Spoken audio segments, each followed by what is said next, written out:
I am the master of my fate. I am the captain of my soul.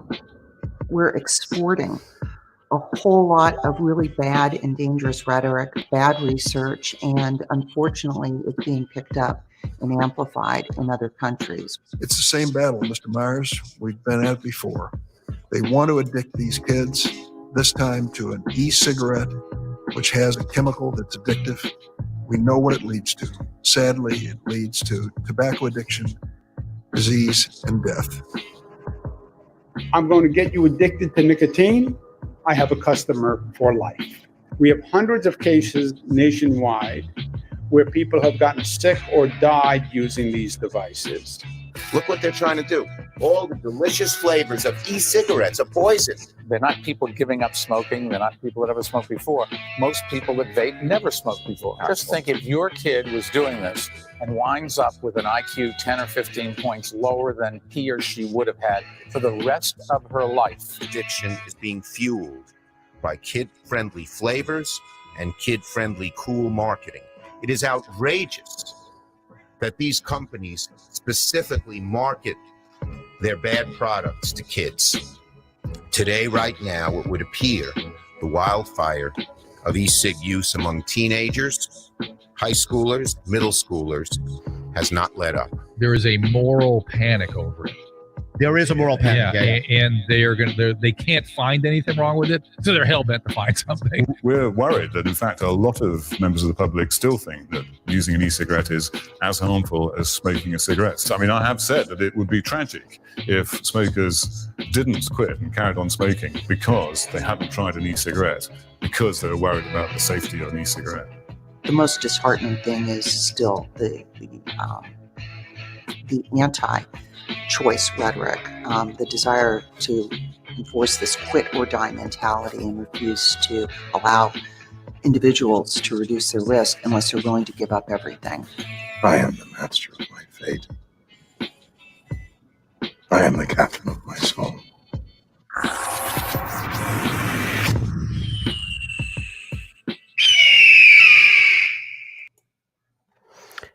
Hey guys, it's Friday, and we are here together again on Son of Liberty Radio, and we've got everything lined up pretty good. Last week we had Alex Clark on, and I made a point to say that I was going to make an effort to get more consumer advocates, the leadership of CASAA, whatever. So, Kevin and I are already just plain old consumers. So, hey, Kevin, what's going on? Not a lot, Patrick. I've got my mask. I've got 16 screens. You got a custom made? Well, no. Fired the Surgeon General. Now. Just for fun. I figured you'd enjoy that. That was a take from Demetrius that already has done so. Mm-hmm. And I've got my sign ready for our young lady to join us. Oh yeah? What? We never really have a feminine voice on this show. So it's really great.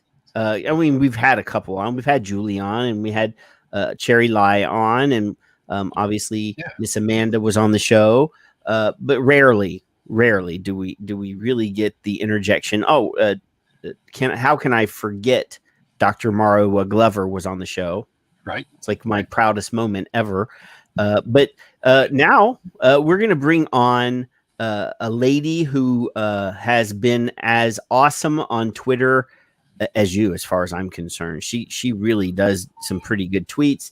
And she also has a reputation that she can stand toe to toe on the rant with us. Oh, easily. So yeah, when I invited her on the show, she said, be careful. I can go on a rant. So she'll fit in right with us. So let's invite Miss Kristen Noll-Marsh into the room with us. Come on in. Hello. She's all smiley. She did.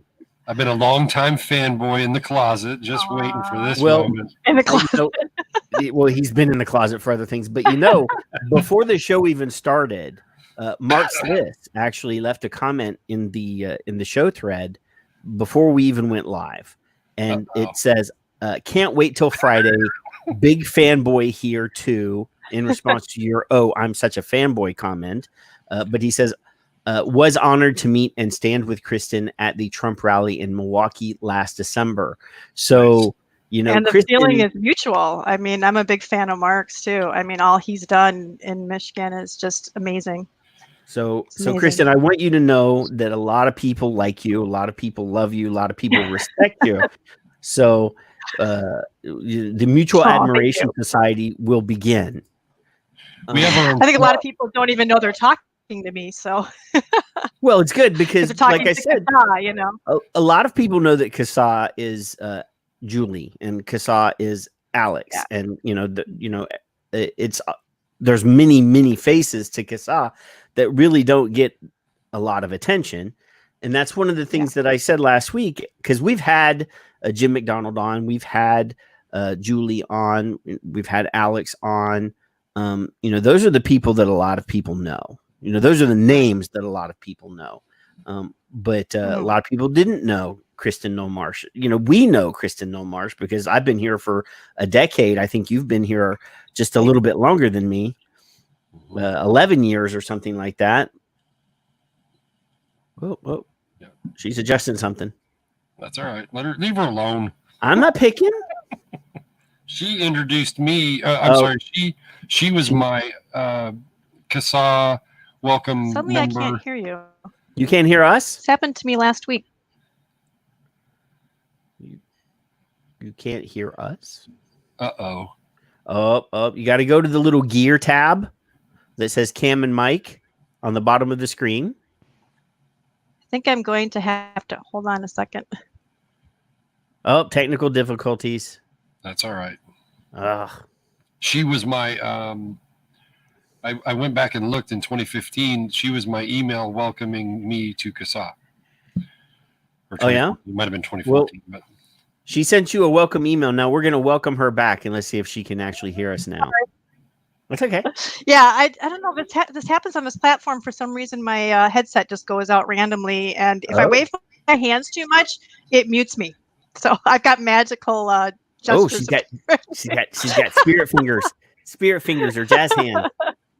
Jazz hands. Sorry about that. So hopefully that's the one time that happens to me. Well, let's hope. So you've been vaping since what, 2009, 2010? Yeah. So 2009 in July, actually. So I am now on my 11-year anniversary, I think. I started in December of 10, so you're ahead of me. I feel so new and fresh, and I feel like a rookie. Well, it's funny too because I'm really much a rookie when it comes to a lot of vaping stuff.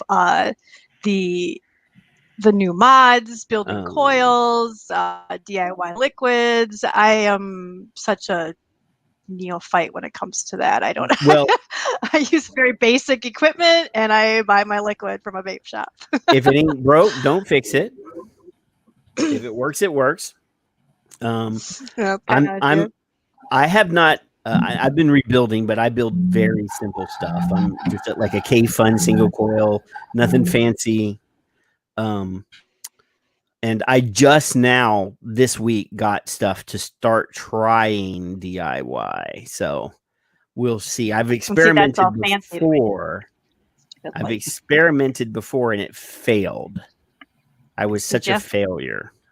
So, but so this is the point of the show where we just well, there we go. Yeah, this is the point of the show where we just, basically say, hey, you know what? Tell us your story, Kristen. My story. Okay. Let's see. I smoked, which I do the smoky story, or do you want I was born both? In 1967? Well, I mean, you're not that old. I am. I was born in 1967. So I'm the youngest in the room right now. See, we're the same age, but she's 21 and I'm not. And she's much more attractive than you. That's there you go. There you go. I smoked for 20 some odd years before I ended up quitting. And my husband and I were at the state fair in Wisconsin, the Wisconsin State Fair in Milwaukee, and saw a booth for something called, I want to say it was VIP e-cigarettes or something black box gold lettering. You know how they were back in 2009, an absolute cig-alike, the tan filter with the white battery with the orange light at the end of it. You got to have the amber tip. The amber tip was important. Yeah.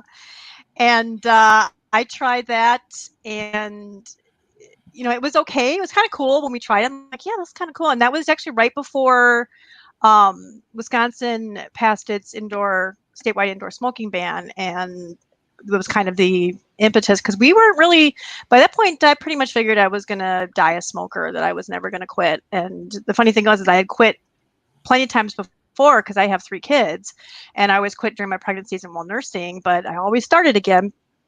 And this kind of made us go, and this is something we can do inside. And within a couple days, actually the first day, I think I was on right away trying to figure out where I was going to get more cartridges and all that. And then I thought, well, if this is artificially flavored, maybe there's some other flavors that would taste better than this sort of fake tobacco thing. So that brought me to ECF, which is e-cigarette forum. And I was on there when CASAA versus FDA started. That's when it wasn't CASAA at first. It was Smoke Everywhere and Smoking Everywhere. Yeah, there were 2 companies. Yeah, it was Enjoy, but it was CASAA. So, and Satera. Hopefully, I'm saying that right. And we were just flabbergasted that everybody didn't love vaping. That they were trying to get us. But even back then, flavor bans, they were complaining about the flavors. They were complaining about people being confused about, we can't have this indoors because it'll confuse people. They won't be able to tell if they're smoking or not, which was just such a joke, because like I said the other day, they just assume everybody's stupid. Well, yeah. I mean, first of all, it doesn't smell like smoking. There's no smoke coming off the end of it. It's not getting smaller. There's no ashtray. You can stick it in your pocket. I mean, who's going to do that with a cigarette? It just was a ridiculous argument. And another argument was, well, they call it a smoking substitute, and it's just like smoking, so it must be as dangerous as smoking. I mean, it just leaps of, it was crazy. And they were already, even back then, they were already on the whole flavor thing. And so a bunch of people started saying, well, we need to do something to counter all this bad news. They have nobody to contact. Just, at that point, vaping was just, there wasn't really any kind of organization. There was no even central point for people to go to. I mean, they'd come to, some people, like the media would sometimes come to ECF, but otherwise, if they bothered, mostly they just talked to Campaign for Tobacco for Kids and the American Lung Association, all those people. And so they decided they wanted to start a organization of consumers. It was a mix of consumers and businesses, which there wasn't a whole lot of businesses back then. And we would be sort of a media contact and try to get the truth out there about this, because we were so naive. We thought that people just didn't understand. They misunderstood, because they were already saying things like, "Oh, it's big tobacco tactic." This is all big tobacco. That's before any tobacco company was involved. So we just thought we would start this organization, and they had an election. Well, they started nominating people, and I think I got on a list because I was doing a lot of blogging back then about vaping and stuff. I had started a blog called wivapers.blogspot.com, and it's still up there. I'm not very active with it. I'm too busy with CASAA stuff these days. But and somehow I got nominated to be on the original board of directors for this organization they were going to have. And it was me or Elaine and I. Elaine's also one of the original, Elaine Keller. Mm-hmm. She's currently serving on the board. She's also one of the original people. And Julie was around at that time. I think she just said, no, don't, I'll help, but don't get me involved in this. Julie, she's been trying to get out of it ever since. Poor Julie. And you see how much she's gotten out of it, right? She just gets herself deeper and deeper. And then we had just tons of meetings online, and we came up with the Consumer Advocates for Smoke-Free Alternatives Association, which, yes, is a mouthful. But we decided to do that because a lot of us, at the same time, there was a smokeless sub-forum on ECF, and a lot of us were sort of like, you know, we should be about harm reduction. It shouldn't just be about vaping, because there's people on even the ECF forum who also use snus. My husband was actually somebody who couldn't quit right away. I mean, by the time I got my peach or whatever it was that I finally got that wasn't tobacco flavored, I was done. I haven't smoked since then. And my husband just couldn't quit. I mean, he's like, there's just something missing. You know, it's great and all, but we had him like maxed out. I think he was doing 36 or 48. Granted, these were on 510s, but you know, and he just couldn't. We were getting menthol from people, adding more because he was a menthol smoker, and we were getting menthol and adding that, trying to figure out what was missing. And he said to me, he said, well, you know, there's this stuff called snus that, you know, it's like this little pouch. And I said, what, like chew? And he's like, well, yeah, kind of, but not. And I said, oh, no, you know, then you're just going to get mouth cancer, right? And like everybody still says today, right? You still see vapors say that. And so there was a snus subforum, and I went and asked around in there, and they just gave me all these links, and I got introduced to Dr. Brad Rudeau's blog, which is tobaccotruths.blogspot.com, I believe. One of my heroes, and found out that where this whole myth that about smokeless tobacco came from, and that all tobacco is not equally harmful, and that snus has 30 years of research behind it showing zero increase in any disease or death or anything. And I went, wow, they've been lying to me. Holy cow. And then all of a sudden it just changed how I saw what they were doing with vaping. All of a sudden I went, it's not that they don't understand. They're just using all these same tactics now because we're a threat. They just see it, you know, they see it. They're never going to not see us to being just as bad as any other tobacco product. It doesn't matter. As long as there's visible vapor and it contains nicotine, we're going to be fighting this battle. And so they've just had everybody convinced that it was, you know, tobacco's got some magical properties that makes its smoke magically worse than other smoke, and that nicotine is the root of all evil and what causes all the health conditions. And so that's why I was one of the people who was on board with making this something about all smoke-free alternatives and not just vaping. And so that's why we're not the consumer advocates for vaping, but we're for smoke-free alternatives. And I didn't think we needed the association on the end of that, but it's got voted in. So we became CASAA. And so I was on the board, you know, for several years. I served as the vice president, with Elaine being the president for a few years. And then I honestly kind of started to get burnt out. I was like, I don't know if I can do this anymore. I was starting to check out, not wanting to go to the board meetings and all that. And I was actually going to just kind of resign and go find a job, you know, somewhere. And Julie approached me and said, you know, we really need somebody to take over doing some of these things, helping Alex out. And at the time they wanted me to start state chapters. We were going to have a CASAA chapter in every state. And she's like, we've got all these people who are really interested. And I'm like, okay, you know, I said, all right. And that kind of got me revitalized again. I'm like, oh, I've got a mission. I've got something to work towards and build CASAA. I felt like we're going to go somewhere. You know, unfortunately, it didn't go anywhere because kind of like every time somebody would get mad at CASAA because we didn't do something that they liked or what they wanted or something, they said, well, I'm going to go start my own organization. You know, we can do better. And they come back and be like, yeah, that was kind of hard. I don't think we want to do that because it's extremely difficult. We've just been holding together things with toothpicks and paper clips, you know? Mm-hmm. And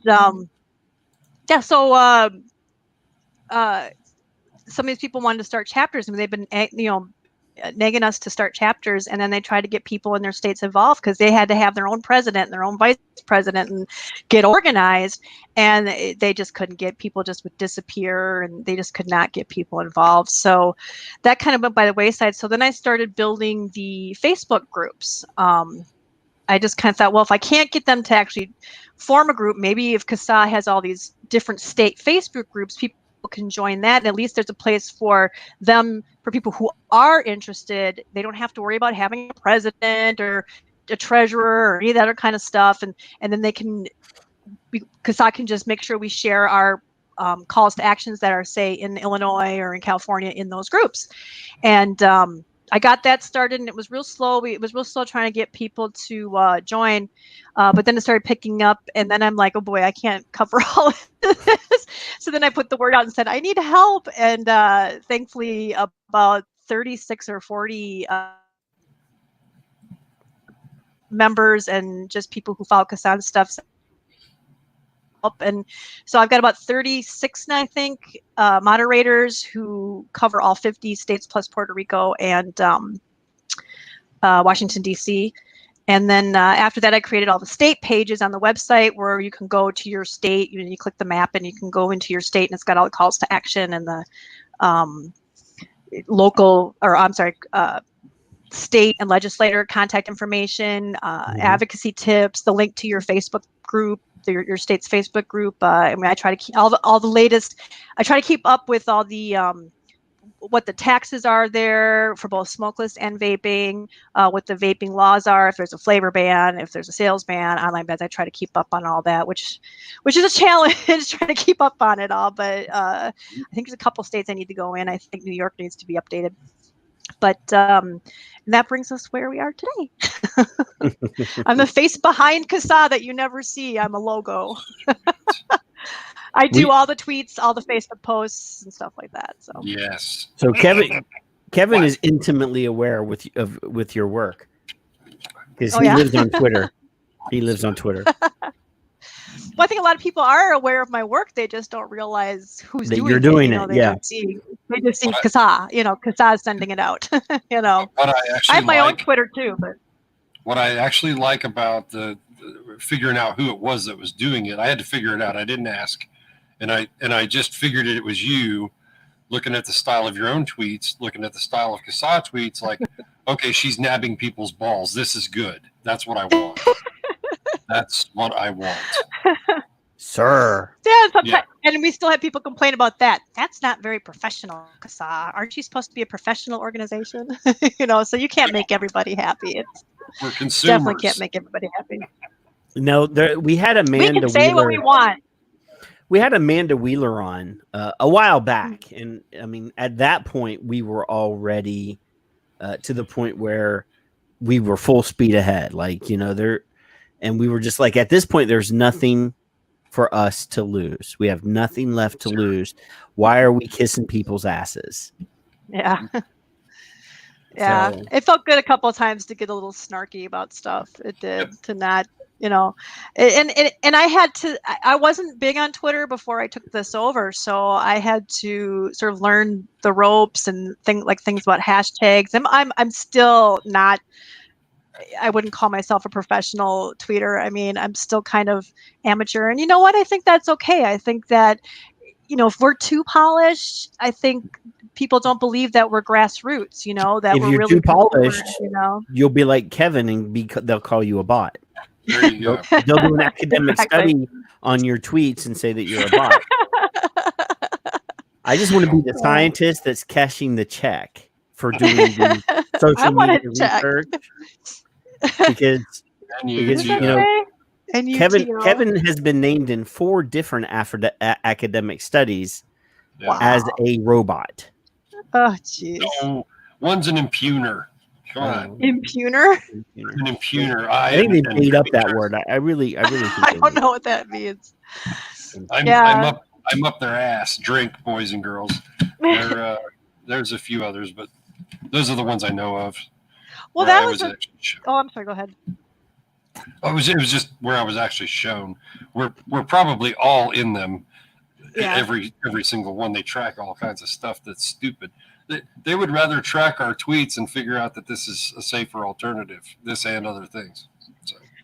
Well, they used to come on ECF all the time too, and I remember Prue Talbot. I want to say her name is Prue Talbot. Do you remember that one? No. Do you remember Prue? You don't remember Prue? I think she was the one who basically trolled ECF and found people saying things like complaining about typical. When you first quit and when you first switch, you end up having things like, you're hacking up the last of the cigarette crap, and is that a drink word? I don't know if that's a drink word. No, for now, we've only assigned one word as the drink word, and it's fuck. So if you want Kevin to drink coffee or me to drink tea, because I'm being a good boy tonight. I can't say that word. Julie would slap me. Actually, I got Kevin, or we got Alex to say it once last week. I know. I heard. And Julie was yelling at him in the comments. So what is her name? Prue. Pew is probably apropos. But and I'm not, don't quote me on that. I'm pretty sure that's who it was. But they basically trolled and she found things like people saying, "Oh, my mouth is dry if I drink water a lot. I'm coughing up all this stuff, headaches, weird dreams." Essentially, if you go to any website where it says, what are the side effects of quitting smoking, they'll list all of that. When you quit smoking, all this stuff could happen. She listed all that as side effects of vaping in a study. So that's where her scientific data came from, was people commenting on ECF. So yeah, this is just anything under the sun that you see them do, they've done it before. I mean, it's crazy. And actually that tweet you just showed, the one I sent out today, or CASAA sent out today, sorry, is I put together that little that Just Smoke one about the cigarettes with that one. Yeah. Because I'm getting, one of the things I do when I do my heads up posts and news posts and research and things like that, I have got a bunch of Google keywords alerts, and lately I've been getting these ones for hemp cigarettes, and they are out there saying that they, don't vape because people are having all these lung injuries from vaping. And so you should use these 100% natural, tobacco-free and nicotine-free. So they're much better hemp cigarettes or CBD, whatever CBD. I have nothing against CBD or hemp, but it's these particular companies that are using the lung injuries from tainted illicit THC vapor products that had nothing to do with nicotine vapor products and trying to scare people away from nicotine vaping, and saying that it's okay because there's no tobacco and no nicotine. And that is directly because of what the ants have put out there for the last 30, 40 years, convincing people that it's the tobacco that's bad and that it's the nicotine that's bad. And even some vapors still believe that. A lot of vapors still believe that. We're constantly trying to, people get mad at us when we talk about snus or IQOS, heat not burn, and they get upset. And we're like, the science is there, you guys. You're believing what the ants have told you, and that's why you're against it. You're believing all the stuff they've told you about big tobacco, and essentially they've just taken all the big tobacco tactics that big tobacco is not even really doing in the U.S. anymore. I can't say about other countries because they've done some pretty shady things over there, but they're taking those exact same tactics and using them, twisting the words in science just in a way where it's still kind of true, but it gives you the impression of the exact opposite. Things like that. So it's the tobacco control guys. Yeah, tobacco control guys never even had to learn a new skill set when they became anti-vaping zealots, because they just opened the playbook at the beginning and started over again. I mean, Yeah. And that's what it's hard to explain that to vapors. They think, oh, they just started doing this with vaping, and it's like, no, they've been doing this for years. And so when you call people on facts about tobacco, or smoking that they like to put out there, they're using ants' lies as facts, trying to bolster up vaping. And they're like, well, we can use their stuff against them. It's like, that's not what you're doing. What you're doing, you're saying that everything the ants say is true, except for vaping. They're lying about vaping. You got to call them on all their crap. You can't just then you're doing what they're doing. You're using what works for you and ignoring all the rest. And if you do that, you're just digging the hole deeper for vaping, because you're saying, oh yeah, they're the trusted people. We trust everything that they say, except for about vaping. They're lying about vaping. And people are looking at you like, yeah, it's how deep it goes. I went through some rabbit holes back in probably 2010, 2011 about the anti-smoking. I actually started reading smoking rights websites. You want to learn some stuff that you didn't know about the ants, read some Clash, and yes. Oh, I'm blanking on her name. And I love her too. Audrey. I'm totally blanking on her name. But she's kind of, that lady. She's I think mainly New York, and she's basically a smokers' rights person. And you read some of that stuff and you see how they twisted a lot of stuff even back against cigarettes. Some of the stuff that they say about cigarettes. Yes, we know that cigarettes have a high risk of, diseases and such like that, but they went that much further and lied about so much other stuff, like secondhand smoke in workplaces, complete and utter baloney. Some of them are doozies. I mean, one guy said something that you would need that air cleaners don't sufficiently clean the air. You would need something with the power of a cyclone inside in order to clear the air. Complete and utter lie. The heart, was it Helena Heart Miracle? I think it was Washington, where they Stanton Glantz, of course, claimed that heart attacks went down by like 50% after they passed the indoor smoking ban, which was complete and utter. I mean, that one just got ripped apart by real scientists, So, and then they do that all the time. I mean, there's just the whole indoor smoking ban thing is based on secondhand smoke being harmful. And when you see things like secondhand smoke kills 43,000 people a year, that number is completely pulled arbitrary. Out of the air. Yeah. There's nothing factual behind it. It's purely an estimate. And the only reason that they have, the only evidence, the studies that they have to show that secondhand smoke has some risks is in, I want to say it was Japanese women who lived for like 30, 40, 50 years with spouses or husbands that were heavy smokers. And they had a slightly elevated risk of getting smoking related diseases themselves. Okay, that's a completely different thing than being a bartender and working 8 hours and working in a place that has, air cleaners that you don't have to be cyclones, because other studies show that they clean the air just fine. And I'm not defending smoking, don't get me wrong. I'm just pointing out that these are lies. And so they had plenty of practice before they got to vaping, and then they're just applying kind of twisting and half-ass science to vaping that they did to do things mainly for secondhand smoke laws. That's mainly what they've used them for, but basically to persecute them and to get people to hate us. That was the whole point. Get people to hate people who smoke. And by extension, that comes to us because we vape, because we're still smoking. That's where that comes from. You're still smoking. You haven't quit. They want to turn us into pariahs, just like they did smokers. Go over there. We were talking.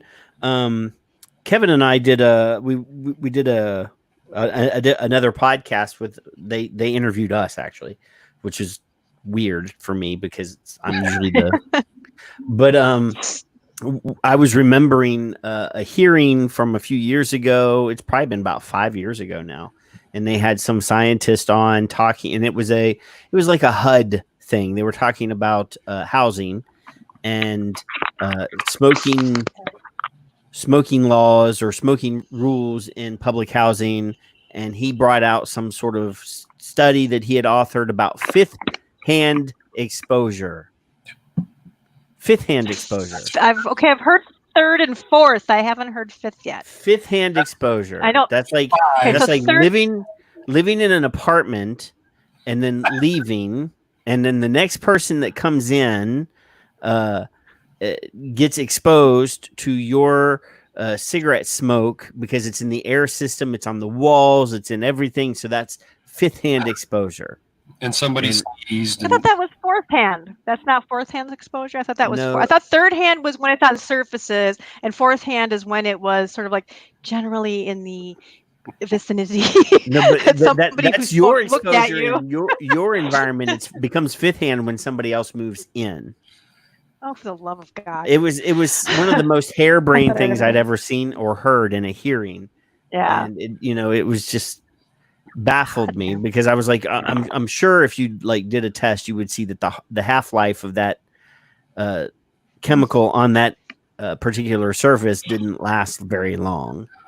But yeah, and so again, it was probably nicotine. It was California though, so everything's science doesn't work exactly the same way as it does everywhere else in California.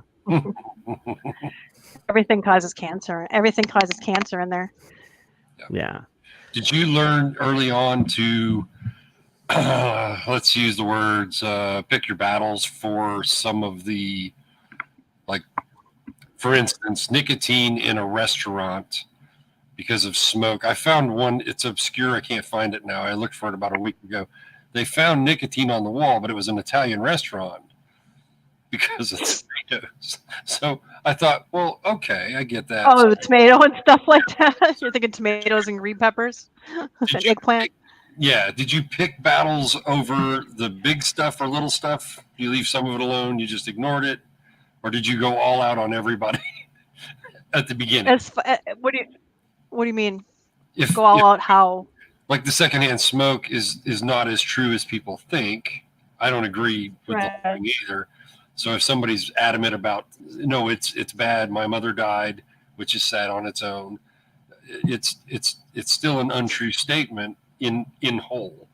And it's hard to pick a battle sometimes. You're actually saying things that I've had discussions on online. Whether I dealt with it right or not is not the point, but was it a hard thing to do, I guess? Because you brought up some good points already, Yeah, I bite my tongue a lot. Okay. Yeah, you can kind of tell when somebody's just not going to be receptive to it. A big one is smokeless tobacco. Mm-hmm. And people have it so ingrained that it causes mouth cancer that there's just no arguing with them. I mean, you can show them all the evidence in the world that snus does not have a risk of mouth cancer, and they will say, well, my cousin's brother's uncle chewed and he lost half his jaw. Yeah. And the thing is, you can't argue that. It's like, yes, he did, but it's sort of like plane crashes. Plane crashes are big, shocking things, and people are afraid to fly because of plane crashes, because they see these big, shocking things. But the true statistics are they're in far more danger of dying if they get in their car in the morning. Right. Far more danger. Right. But they do it, and they're not afraid of doing it. They're fine with that. It's the same thing with even chew, even that Kodiak, gross spitting, sorry, chew guys. It is really gross. I'm sorry. That's why I like snus, because at least it's spitless, and that's what I think of when you guys say juice. I don't you say guys call our liquid juice. Don't say you guys. All right, you guys out there who use that term. Yeah, and anyhow, that's what I think of when you say e-juice. It's like, oh, I just think of spitting in a cup. I just think I think that when people say juice, it just sounds childish, and it makes me think of like juice boxes and kids, stuff. I just think it sounds immature and stuff. It's like, oh, look at this pretty orange stuff I'm calling juice. I've got kids too, so I suppose I don't know. But anyhow, that's just a pet peeve. It's not going to change the world if you start calling it e-liquid, although we'd prefer that. But chew, I mean, so people know somebody who had that. But the thing is that the science doesn't show that it's causing the cancer, the chew itself, because they have found out, well, first of all, the early studies that they linked smokeless tobacco to cancer, to head and neck cancer, was dry snuff, this little stuff that they used to like pinch and they stick, and mostly in Southern ladies, because that's who was using it years ago, and it's hardly ever used anymore. But that's what they actually did link to head and neck cancer, not a huge one because it wasn't a very popular product. And then they took that and said, well, all smokeless tobacco has those equal risks. And the thing was, since then, as far as with the stuff you put in your gum, they found that oral head and neck cancers are caused by smoking. You have far greater risk of actually getting head and neck cancer, oral cancer from smoking than you do from chew. Most people don't realize that. So if you're not going to if you're saying, well, I'm not going to do that because I'm just switching lung cancer for mouth cancer. No, if you keep smoking, you still have a higher risk of mouth cancer than if you switched to smokeless, especially if you switched to snooze. If you weren't vaping. And this is something that people might have to start thinking about in the next few months, but and so you try to convince people of that, and no, they see that jaw thing. But smoking has a much higher risk of cancer, and it's been strongly linked. And alcohol is a huge risk for oral cancers. And then people just generally don't have good. Then people just generally don't have a good oral hygiene. Combine all those things, you get bad gums. The gums get infected and it get inflamed, and then you end up losing part of your jaw. And then they say, well, it was the chew. But the guy smoked, the guy drank alcohol, he didn't brush his teeth, probably diabetic, and they blame the chew. And there really is no, the risks are extremely low. And again, read Brad Rodu's blog and he will tell you about that. And then snooze came along, and like I said, there's 30 years, and that's why they did get approved, and a lot of vapors were ticked off by that. Why'd they get approved and vaping didn't? Well, first of all, vaping has to apply. Hello. But because they've got the actual data to show. Same thing with IQOS. IQOS has the data to show it. And of course, this goes to show you that even if you do have the data and you do have the studies and the FDA looks them over and they say, yeah, okay, you convinced us, you're going to have ants still come out and go, oh, no, they're hurting kids. It's like this, you guys wrote this law that required them to jump through all these hoops. They've jumped through the hoops, and now you're saying it's not right that they got approved. It's like, well, and the thing about the PMTA is that's really, I mean, people don't quite understand that the PMTA is not a permanent thing. That once you get your marketing orders, that just means that you have permission to market it until FDA says, you know what, you have to pull that. And they've done, they've pulled cigarette brands off the market that have already, that had already been given market orders several times in the last couple years. They said, oh, well, yeah, you can sell that. And then they said, oh, well, you know what? No, you can't sell that. Pull all that crap. Yep. So, yeah, I mean, this is even if on September 9th or 11th or whatever day it is now, they get all these PMTAs and they actually accept, because people don't realize they actually have to accept that PMTA as well. I mean, it's not just you submit the PMTA, it's you submit the PMTA, they look over it and they say, okay, this is a PMTA, we will accept this. Then you have 1 year until they give you marketing orders or not. And if you get marketing orders 5 years down the road, they could still say, you know what? You got to pull that off the market. You did all the things that we wanted you to do. You were good little boys and girls, and you did what you were told. But you know what? Yeah, you can't sell that shit anymore. Well, I mean, and it's not only that, is that, PMTA, pre-market tobacco application. Yeah. Once they have those submitted, the FDA can hold on to it for a year, and the company can sell during that year because they've got their application in. But once that 12 months comes up, if they have no answer from the FDA, they're done. They have to pull their stuff until they finally get an answer. So, I mean, yeah, it's kind of scary. I mean, I feel like I'm kind of a Pollyanna in this because I kind of feel like something's going to happen. Something's going to happen. We're going to be okay. This is just so wrong that there's just something is going to happen. My country would never do this to me. They're going to fix it. I wish I could say that. I don't believe that, but I don't know. I just am hoping.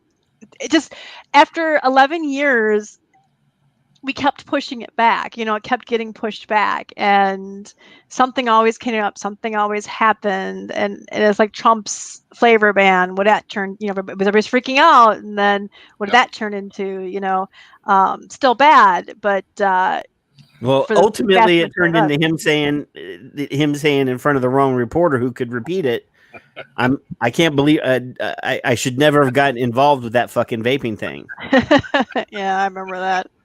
Oh, so trick. Yeah. I said that.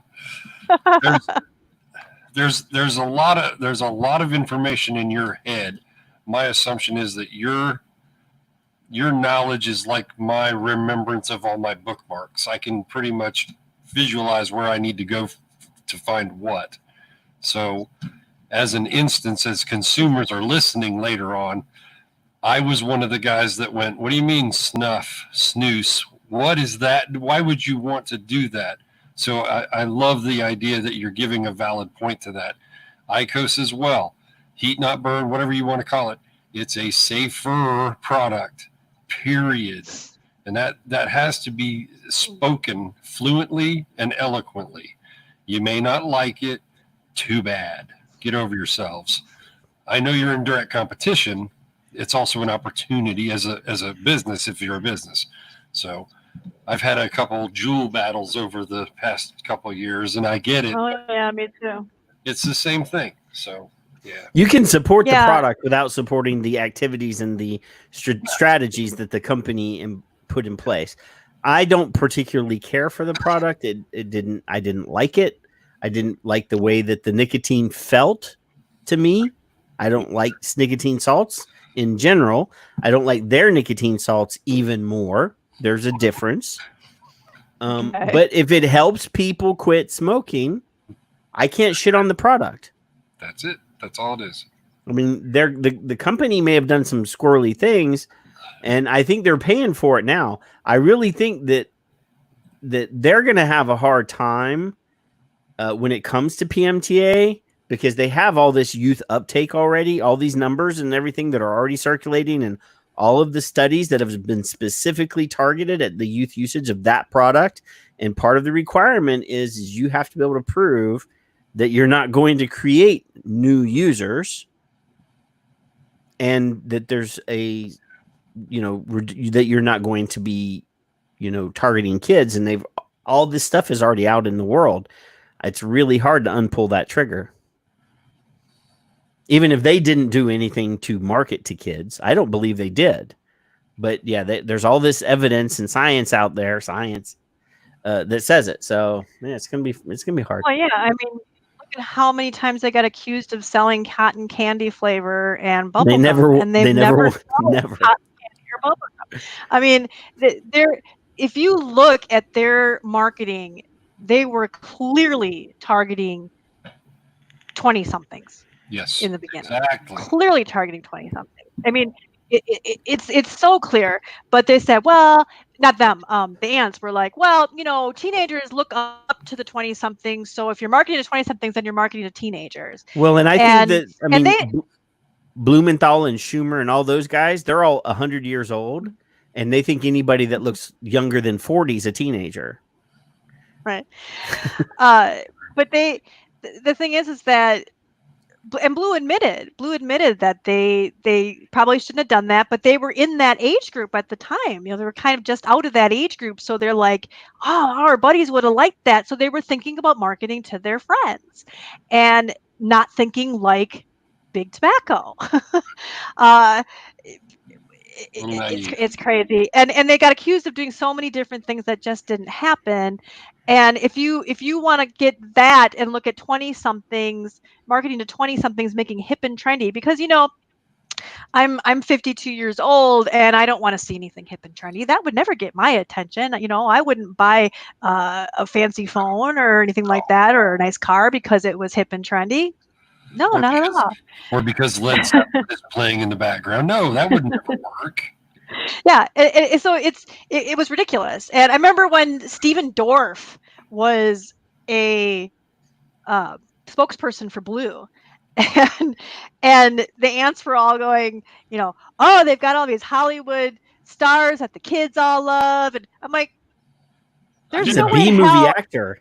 I said, there's no way in hell anybody under 30 knows who Steven Dorff is. If most people even know who he is. Yeah, they had him and Courtney Love on their commercials. Yeah, Courtney Love. Oh, she was awful, and she was already washed up by that point. Yeah. It was just ridiculous. And so, and then the whole accusation that they had a representative go to a high school, that turned out to be a lie. I would love to get the ants on Maury. That turned out to be a lie. It's ridiculous. And the thing is that while Juul was supposedly doing all this, you had things like Puff Bar were out there, and you also had people selling things that look like Pokemon ball mods, that look like Xbox controller mods, that had Juicy Juice Box logos, that were just blatantly stealing, riffing off of brands.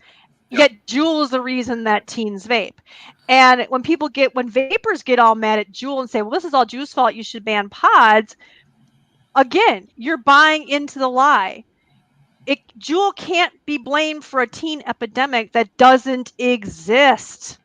You guys, there was no teen epidemic. There's not even an alarming teen trend. I mean, if you look at the actual data, there's like 5.4% of high schoolers are vaping daily. And those are probably high school's highest risk. Likely smokers. Right. They were likely smoking. Yes, exactly. So I mean, so to sit there and when everybody was saying, oh, we've got to ban Juul, go ahead, F those guys, and they suck, they caused the epidemic. This is all their fault, not our fault. And I saw people testifying on that. I said, you're just confirming their fears. Now that you've confirmed that flavors, Juul or not, that flavors and all this are bad and are causing a teen epidemic. You've just said, yeah, there is a teen epidemic. It's just not our fault. That's all they're here is there's a teen epidemic, but it's not our fault. It's Juul's fault. And I said, as soon as they get rid of the Juuls and the big companies in that market, they're going to come after the little guys, because little vape shops are going to be easy pickings. These little companies that don't have millions of dollars or tobacco company behind them are going to be easy pickings. And sure enough, as soon as Juul pulled all its flavors, I posted an article with CASAA and said, guys, look. And this article was like, mods 2 times more addictive than even pods. Yep. They were starting to come after the mods. Yep. Yeah, they were an open system. They were comparing dripping to freebasing, heroin. Like Time magazine did an article talking about dripping, this new dangerous trend that had been around for 8 years. This new dangerous trend where it was upside down and it was that awful. was about as dumb. Oh, do you guys remember that? Do you remember the time the FDA had the e-cig in the charger backwards on its website? They had the battery sticking in a charger backwards. It was hysterical. That thing was up for like years. Oh, it just shows how dumb they are. It's just they don't even get to know. But for years, I said that they didn't even understand the technology. No, they still don't. regulate it. They've had a couple listening sessions now with people about technology, so they got a little bit more knowledge than what they had before, but they still don't understand. But yeah, I mean, THC e-cigarettes. THC e-cigarettes. I mean, even Scott Gottlieb CDC still has it up there. even Scott Gottlieb, after leaving, he's like, "You guys need to know." Like he's been like all over the place, but on his Twitter feed, he's like, "You guys need to clearly define these products. They're two different things." But they didn't listen to him. So I mean, and I don't have a very high opinion of him to begin with, but no, because he could have done that while he was in there. I mean, he did not help at all. He did not help at all, and it was so clear when you looked at those stats, the difference between ever use. Somebody having just one puff in the last 30 days. I mean, any new product that comes out, you're going to see a huge uptick. And if you have 0 people using something and then one person starts using it, use has now doubled. And because it was so low before that the numbers sounded so huge, and they were completely ignoring that smoking was going down while still saying this is going to lead to teen smoking. And smoking rates still kept going down year after year, and they literally just ignore it and just say, don't pay attention to these numbers behind the curtain over here. Only look at the ones we want you to see. And it's so exasperating because, like Danielle, she'll sometimes ask Dr. Rodu to access these national youth tobacco surveys for us because they cherry pick which data they're going to put out. Yes. It's so infuriating. It's like we want to know, which flavors kids are using, or how many kids use flavors, or things like that. Like in the 2018 or 2018 last year I think it was last year, we were trying to get that data because we wanted to compare that, because they finally admitted this year that only 22.2% of teens named flavors as a reason for why they vape, and like 55.5% of them said they were curious. You're damn right. And okay, so if it's not flavors, it's just curiosity. Well, why were they curious? And well, you've seen some of my snarky tweets about that. Because they're curious because you keep telling them that their friends are all doing it and that they can hide it from their parents, and then here, look at this, they can do it in the bathroom at school, and comes in tasty flavors you'll love. Nobody markets to kids better than the CDC, than the tobacco-free kids, and Truth Initiative. But about I think 3 years ago, there was an article, and CDC said in the article, we haven't been able to find the proof that the gateway exists. So, but we're unwilling to say that it doesn't exist, because we know it exists, but we just can't find the proof of it. Confirmation bias, huh? Much?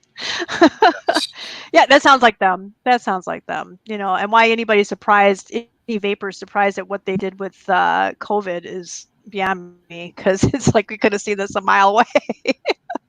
They clearly don't know what they're doing over there. They may not know. Nor does who is that? They may not actually know what an epidemic is, because last year it was the youth vaping epidemic. And then here comes a real epidemic, and then they drug their feet. They didn't really respond appropriately. They didn't have all their ducks in a row, so to speak. And now they look like a bunch of idiots. The WHO, CDC, all of them. Yeah.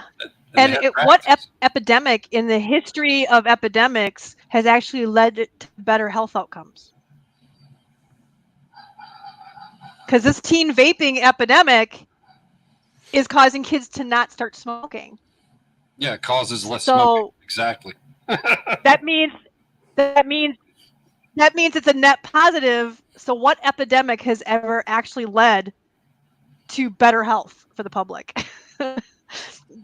Clearly not an epidemic. I mean, there's no. So where do you buy your vaping stuff? From my local vape shop, and somewhat online. Depends on what it is. I got my little, what is that? iStick Pico thingy. Yep. Is that what that is? That's old school right there. I got that. Yeah, you know what? And I just bought this 2 weeks ago to replace the old one that was completely scratched up. I just didn't like the finish anymore, so I replaced it with the exact same thing. She got the And I had rainbow.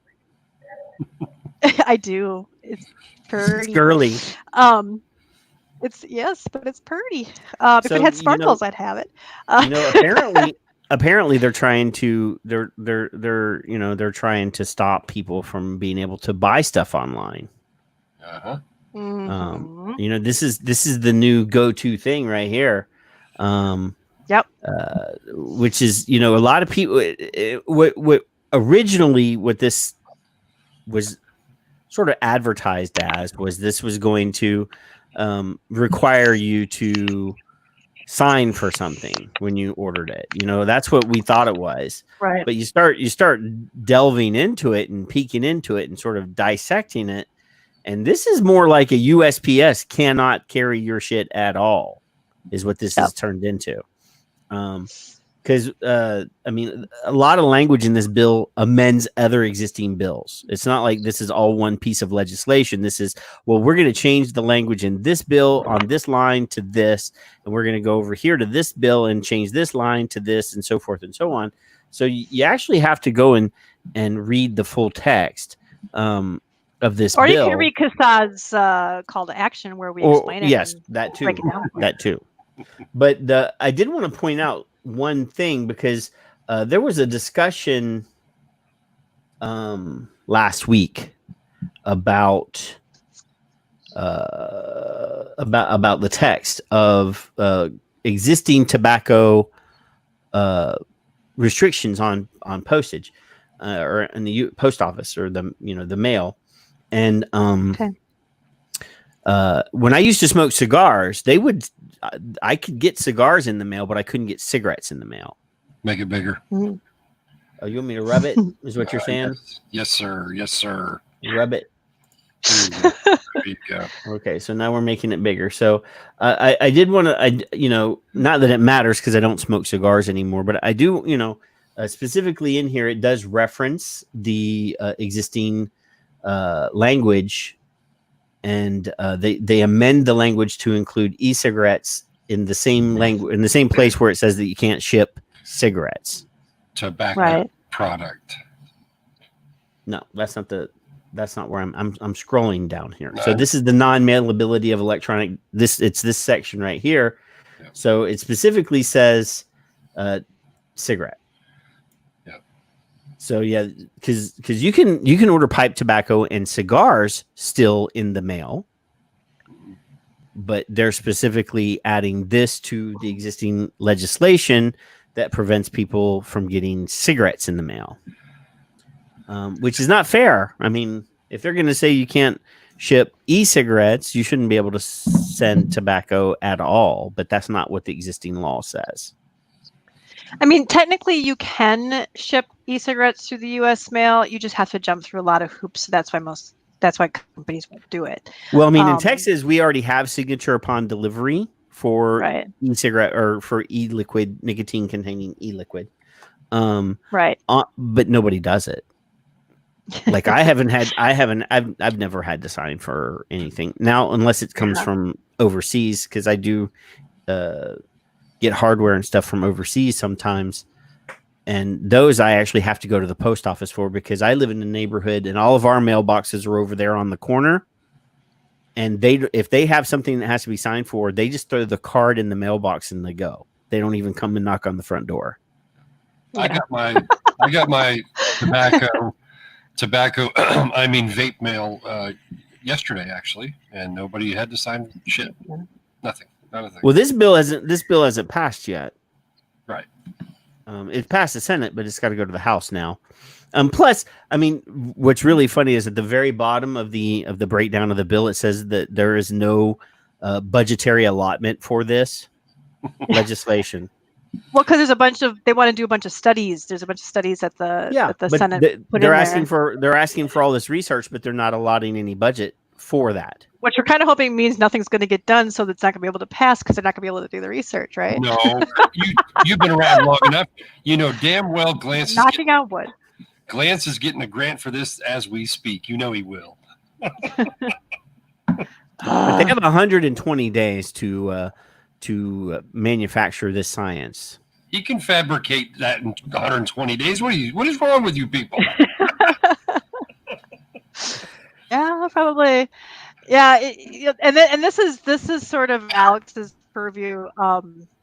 This is what his expertise. I say talk to Alex when it comes to the law stuff. And when I'm tweeting about it or explaining it, I've already wrote it. Alex has already explained it to me, and and from what I understand with this is that and I've done a lot of this. I mean, it's easy for me to understand only because before Alex even joined, before Greg was even with CASAA, I was the one doing all the calls to action, and I had to go figure it out, bring it back. Here's the bill. We'd all pour over it, and then I'd have to go to each state website or city website or whatever and hand copy and paste all their emails, and then we'd send it out to people, post it on our website, and say, hey, you guys, here's this list. Copy and paste this list of emails in, and write something.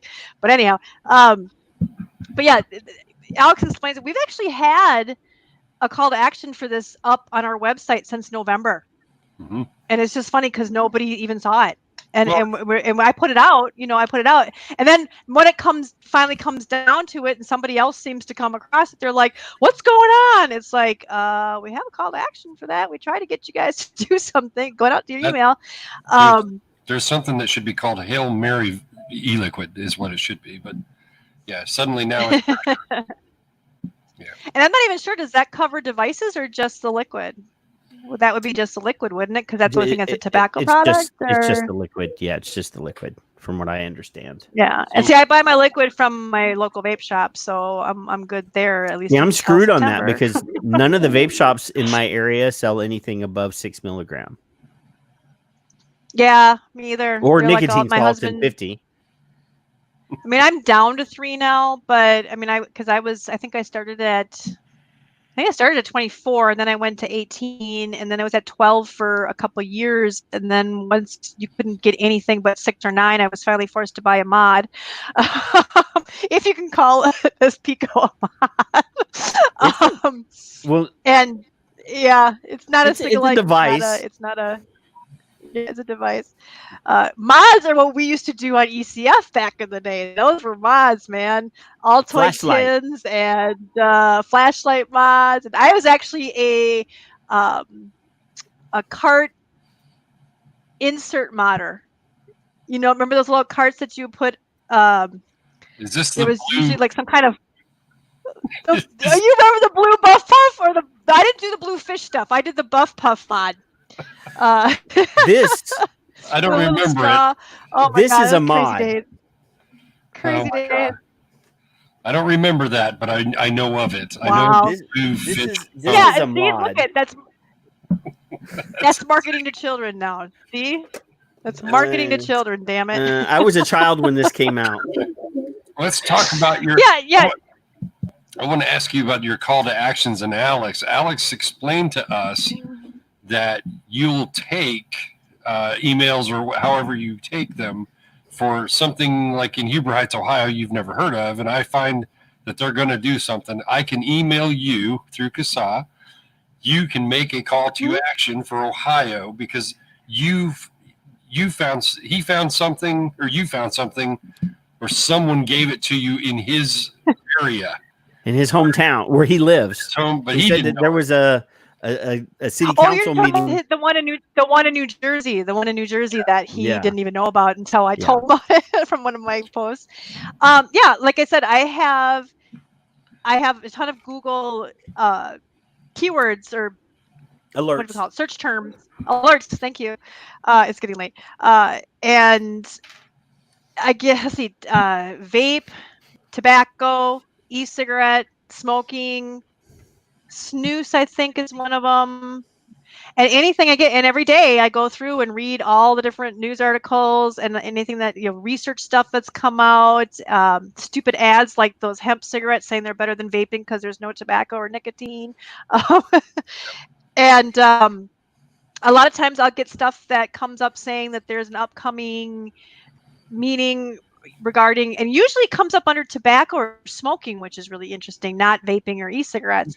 But and then I'll just take that and create my heads up posts. And a lot of times I'll post those. Well, and I post those kind of daily roundup posts that I do, the news update posts that links to the page. Because what I do is I put out tweets and posts of everything I come across individually on Twitter, Facebook, and then I create one long post and I consolidate them into a blog post on the blog.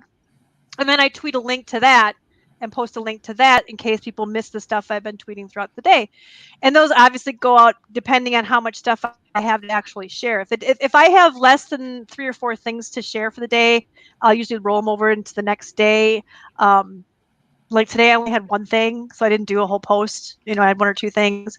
And so that's how I find out about a lot of the local stuff, because we don't have a way to do it. The system that Alex uses, it's a very, very expensive, very comprehensive system. And it's probably a huge part of our budget, which everybody who donated, that's what you're helping us pay for. Thank you very much, on top of everything else. And keeping Alex. We need to keep Alex. But that only does state level and national. So if Peoria, Illinois has a council meeting coming up where they're going to ban flavors, the only way I find out about it is if somebody puts it in the newspaper or on the online newspaper or television news site or whatever, and it comes across my Google alerts, and that's where I'll get a heads up, and then I will share that with Alex. He reads the same posts that you guys all read basically when I send them out, unless they're call to action ones. So he gives me the call to action ones to make the call to action posts, because he does all those call to actions. But so that's how that happened. Something came up in New Jersey, and he had even heard about it, and that's where CASAA members become very important to us, because you guys are going to hear about it first, hopefully, in your area. And people ask me all the time, or ask us all the time, well, what can we do? What can we do to help? We want to get involved. What can we do? Monitor your area. That's the biggest thing that you can do. And then show up, do the calls to actions and stuff, of course, but monitor your area. For Wisconsin, I have, all that stuff comes up for Wisconsin too. And I kind of ended up being a default Wisconsin person because I live here. And unfortunately, people thought that made me like the official CASAA representative in Wisconsin. So I was supposed to show up at all the hearings, even if it was 4 hours away. I was like, it doesn't work that way. I just happen to live in Wisconsin. You got to go too. It's your city. And they don't want to see us. They want to see their constituents. But yeah, so I monitor it. You can go onto your state website too, and they'll give you alerts for anything that comes up on the state websites. But if you're in your city, you should be monitoring your town plus e-cigs, or your town plus whatever, and keep track of that. And you should hear about this stuff before us, and then let us know, and then we can put out a call to action to everybody in your area and anybody who's on our mailing list who happens to be in your area. And then again, it's really important why it's really important for you to show up or sign up and show up, but sign up because it's free and those email alerts go out. I mean, I know a couple times we've had some stuff come up and I'll be like, Alex, they're doing a flavor ban in this town. And he's like, we've got 4 people on the mailing list for that town. And I'm like, you're kidding me. So, okay, we send it out to the 4 people and we'll send it out a call to action, and we'll get like half of them will like unsubscribe. We're like, is this what you signed up for? Oh man. Yeah, it happens. But so that's how people can get involved, and that's one of the reasons why we kept membership free, because we wanted people to join up. We didn't want people to not join up because they had to pay for it, because we figured the more people we had, the better. The more people we had, the more power we had as a collective voice, because if CASAA can go to a TIPSAC meeting or meet with CDC, or contact CDC or whatever, write a letter to an editor even and say we represent X number of people. Right now we can say we represent. I mean, we kind of try to twist a little bit. And we said, we represent the voice of over 3 million vapors, but we don't represent them because they're not members, so we really could only say we represent around 250,000 or so. And that's active members. That's people who have actually been sending, what they answer their emails. We've got a lot of people signed up, but not all of them actually open their emails and stuff like that, which is actually pretty good. Our return rate, Alex says, our action rate is really good. Vapors are actually pretty good. It sounds kind of pathetically bad. I think it's like 15% or something. The open rate is 15%. Yeah, and it sounds pathetically bad, but that's actually really good as far as this kind of advocacy goes. So you guys are actually doing pretty well, but we can do better. We really can do better, and a lot of it. I mean, Alex does all this stuff. You wonder where your money goes to. One of them is this expensive advocacy platform for contacting lawmakers and stuff, and that's where your money's going to. And so for you to not use it, if you're donating, the thing is that I love it when a lot of people yell at us and they're not even a member or donating, and I'm like, okay, you got it for free, so I don't understand why you're complaining. It's like, we're doing this for free for you. It's not costing you anything. Why are you mad? Because they're vapors. So I got a message from one of my very good friends, who told me that he wanted you to know that he was exceptionally thankful for everything that you do. Oh, thank you. And wow, holy cow. That is awesome. So I was trying to find a place to slide that in. Oh, that's amazing. Man. So much. Thank Sean you Casey so much. Appreciates you. Yes. Oh, yes. I did see that. He did that. I think I thanked him on Twitter too, because I saw him post about that. That is awesome. Thank you so much. Yeah, that was great. And you guys don't let that get you like, oh, I can't do that. I can't do that. I can't do that. Well, I don't mean just you. I just mean anybody who's watching, because really, those really help us get like big things done, and we tuck that away. But $5 a month, $2 a month. If everybody did that, it's those monthly donations that we really, really need, because then we can rely on those. We know we're going to have those month to month to make sure that we're going to keep the lights on. I mean, there's so much stuff that goes on in the background that even I'm not aware of everything, but like how expensive that platform is. Kim Nye, our president Bruce's wife, is actually also our treasurer / secretary or something. I don't know. She takes care of all the money stuff, and she just says, get your time card in. But she's awesome. And she does the filing. We found out that we had to file, there's like 38 states or something where if you're a nonprofit and people are donating to you from that state, you have to register with them. And sometimes you have to pay one of the people who live in the state to be like your representative in the state, just to get donations from them. And there's like 38, I don't think, not all 50 states require this, but some of them run hundreds of dollars to others being a couple bucks, so there's like a few $1,000s every year, several $1,000s, I believe it is, every year we have to do just to be able to post things about your state, so and it's crazy. Does that explain why tobacco-free kids have chapters in every state and heart, cancer, lung? It could be. I don't know. I don't know how they work. See, they're 501c. They're part of an they're action 501c3s. network. Yeah, and they're 501c3s too, and we're C4s, which say six. Fours? Say four. Okay, now I can't remember. When's an educational nonprofit, and that doesn't mean like a school nonprofit. There's each one of those numbers. Each one of the, because we were a 6, which meant that we could actually hire a lobbyist. I know that. 6 then. We must be a 6 then. We have to be very careful with how much political stuff we do. Like when I do calls to action, I actually have to put that separately on my timesheet so that they can report that about how much political stuff that we do. That's considered lobbying. Right. And yeah, we're a 6 then. Sorry, I don't know why I thought 4. I should know this. I write it all the time. Like I said, I'm not able to vape enough doing this. Yeah, so there's stuff like that even I don't even realize how much, it takes to just to be able to fundraise. That's not even fundraising. That's having our website allow donations. If somebody from your state, from a particular state, can get to our website and donate, then we're required to register in their state. There you go. And that costs us like thousands of dollars every. What's it say? 4. I can't read it. It should 4. Thank you. Year 4. I knew that. And it is a 4. Okay, so I was right. You were right. I wasn't losing my mind. So you have Alex explained to us 38,000, I believe was the number of cities or whatever, townships, whatever you want to call it, that local governments.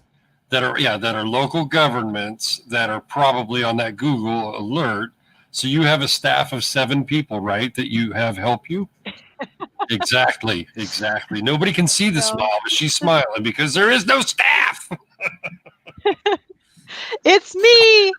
I actually have all the sympathy in the world because I wrote the calls to action for all the local cities in the United States for 2 years, and I don't ever. Yeah, I want to remember do it you guys again. doing that.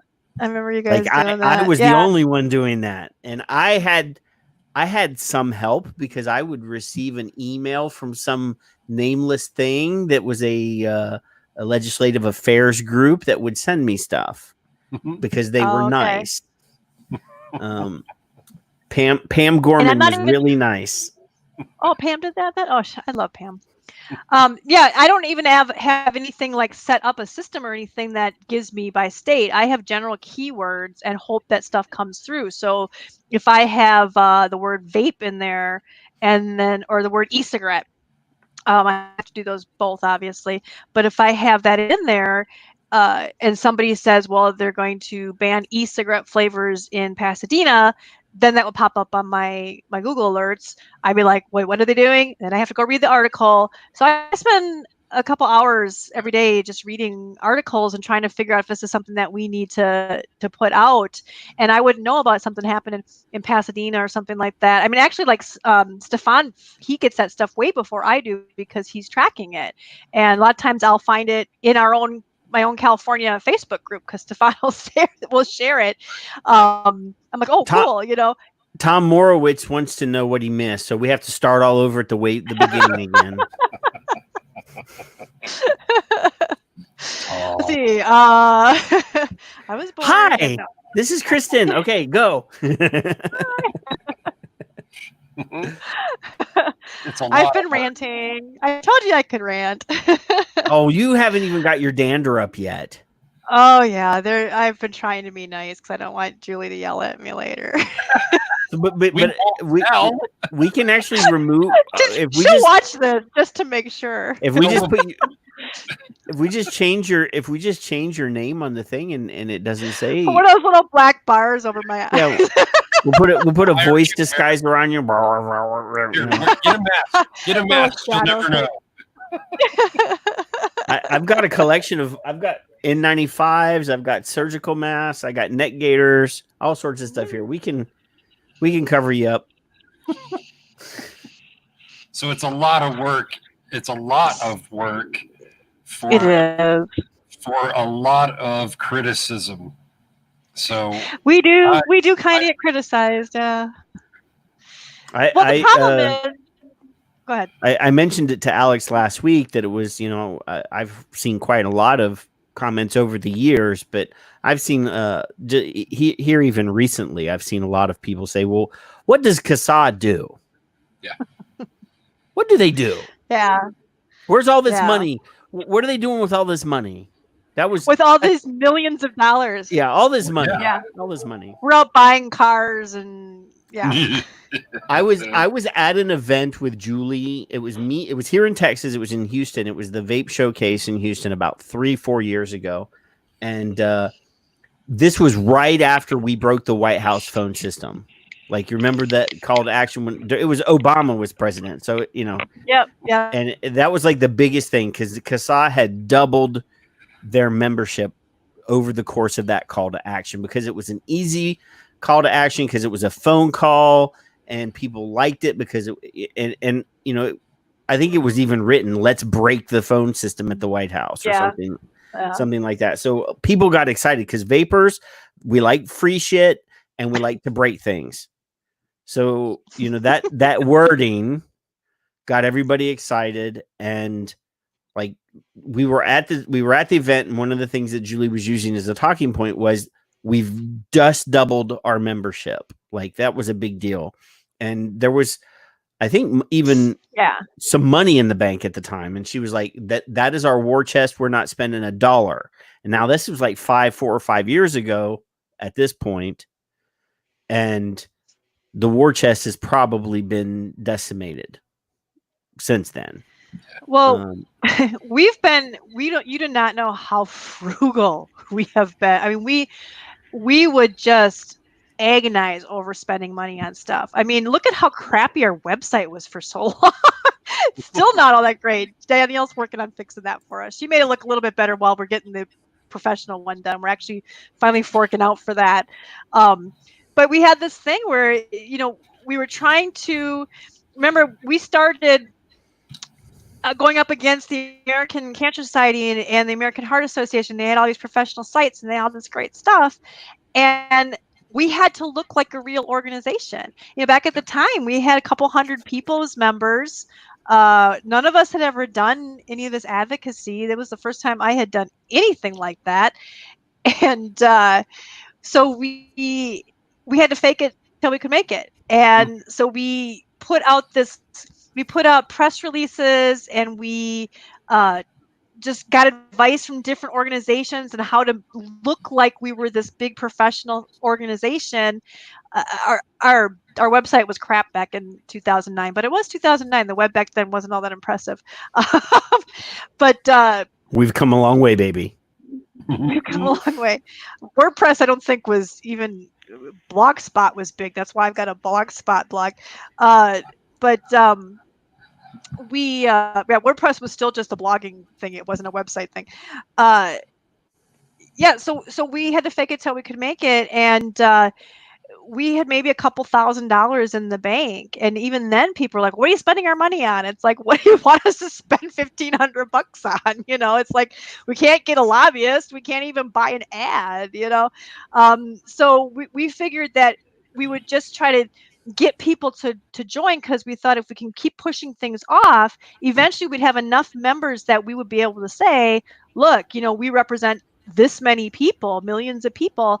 And we could honestly say that, and then hopefully by that point everybody would be giving us $2 a month, and we'd have money to get lobbyists and hire lawyers and take on.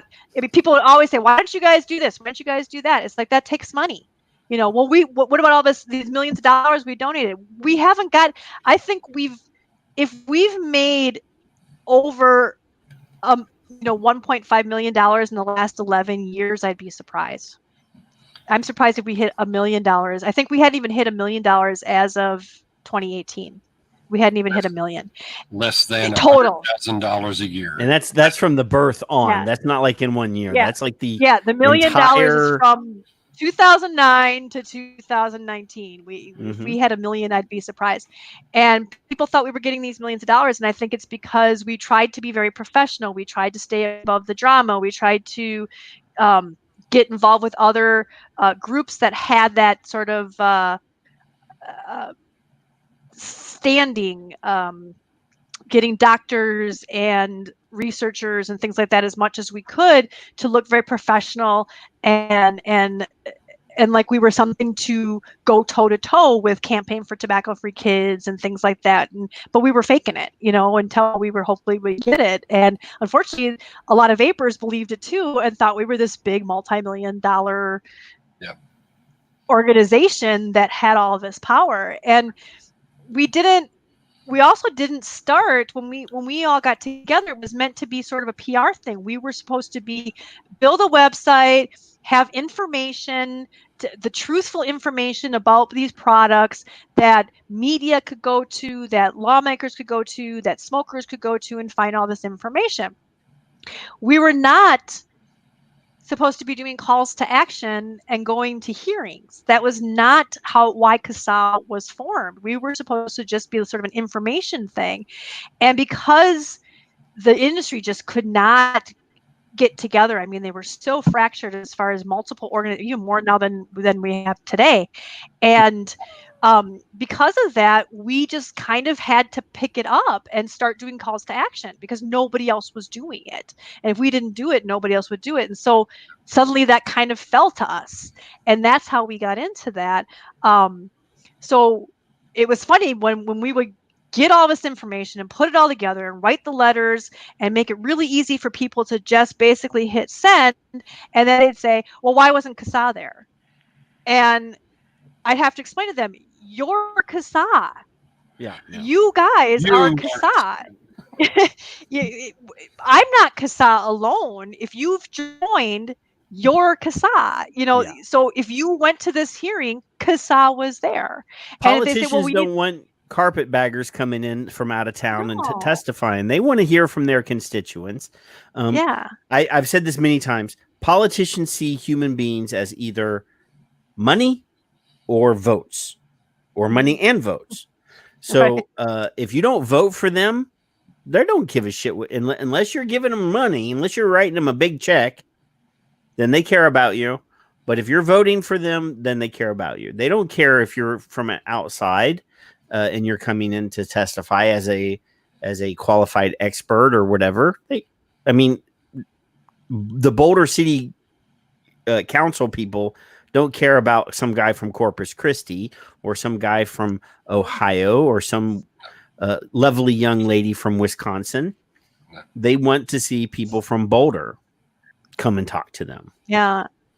And we started seeing people get lawmakers getting angry that, they just would see us as a lobbyist. They wouldn't see us as being representing the people, I forget what it was. There was something in Wisconsin once, and people got mad at me for not going. Well, why isn't CASAA going to be there? We've given you millions of dollars. And I just was like, okay.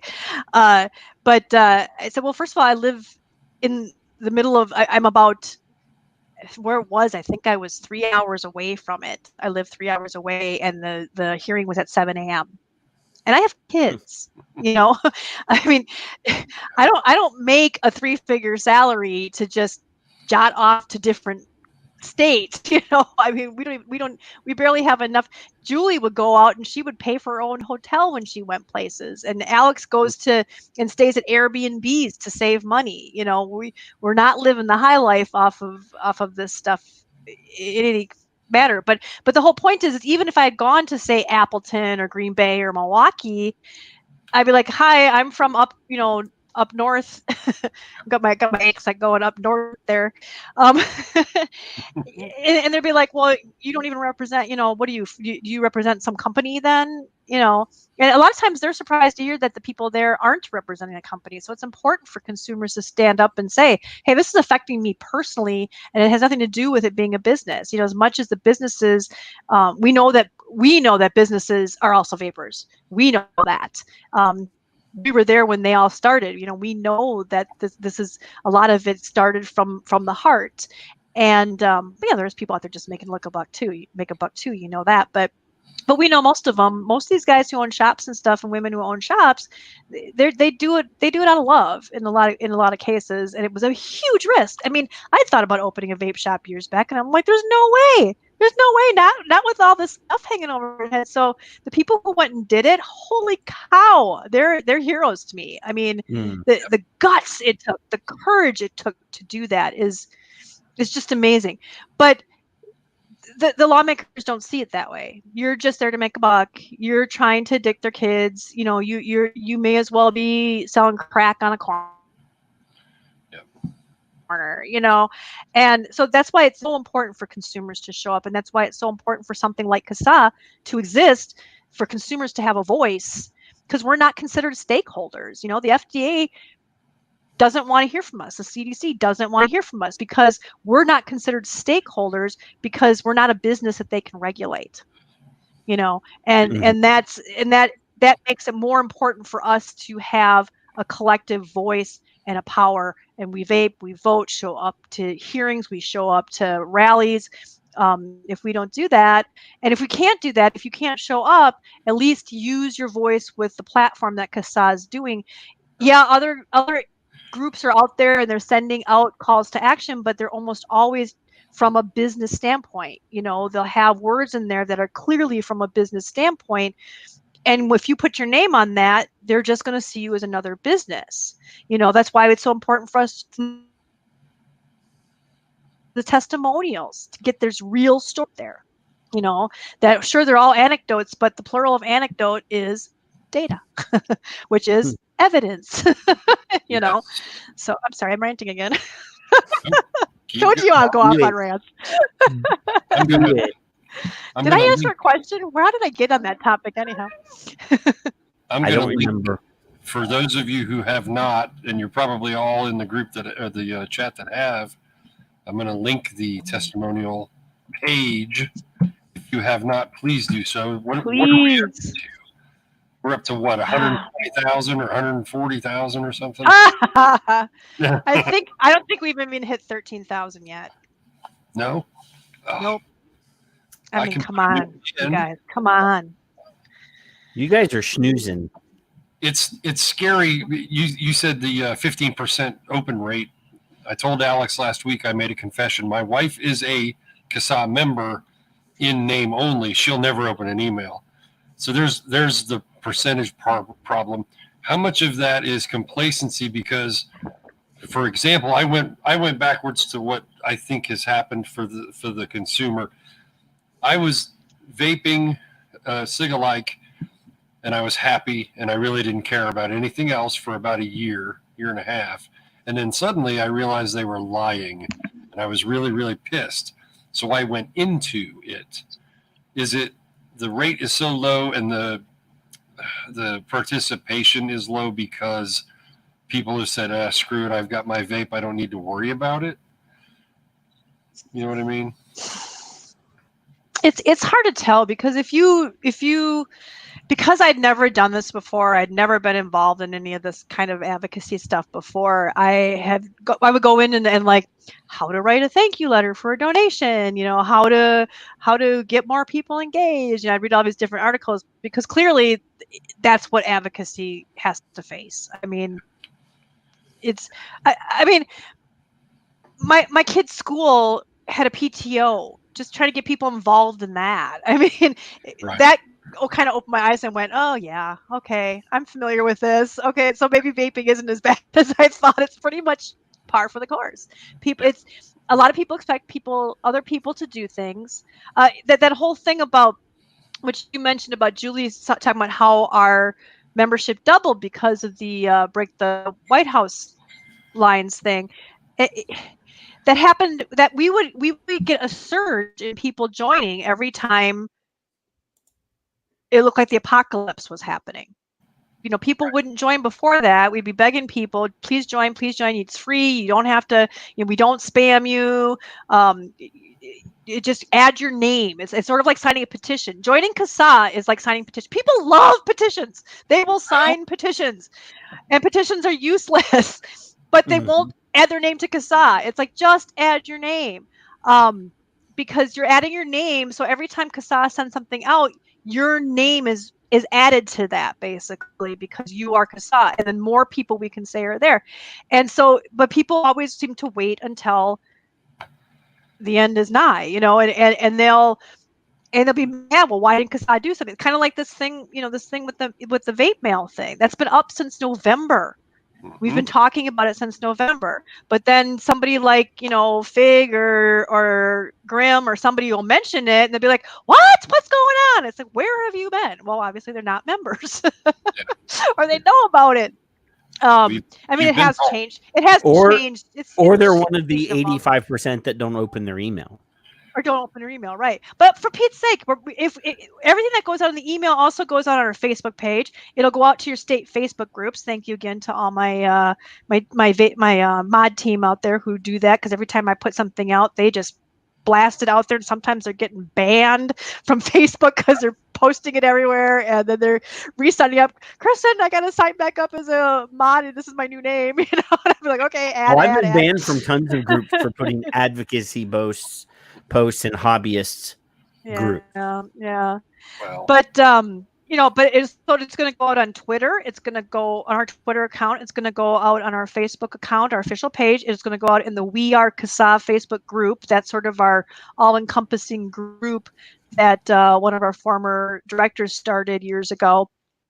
That got way out of hand. People just come in and just would drop. We were getting spammed with stuff. Bad articles. The same bad article would be dropped in there like 5 times, and it was just, and then like any calls to action I did would just get completely buried under somebody ticked off about something. And so finally I just shut it down and said, okay, only CASAA's posting in there. You guys can make comments on it, but we're the only ones posting because I'm just tired of stuff getting buried. But anyhow, that might be opening up again soon. And then I created all the Facebook groups, the state groups. So, it's going to be on our blog. It's going to be on our Facebook page, in the We Are CASAA group, in your state group, on Twitter, and on ECF. That's all the different places that we post at. So how people are missing this stuff means you'd have to try not to see this stuff. You'd have to actually try. I've noticed that people absorb content differently now than what they used to. So, and this is actually something, because I told Alex when he was on last week that, he's going to have to put his face on video more. Y'all need to take advantage of that. We do a show here on Monday mornings. It's called the Monday 20, and it's just like a 20-minute, 30-minute show. It's got Mike Peterson, Nick Orlando, and James Jarvis, and they come on and they just talk about what's going on really fast, like a little here's your news update for Monday morning. And it seems to get a lot of people watch that video because it's short.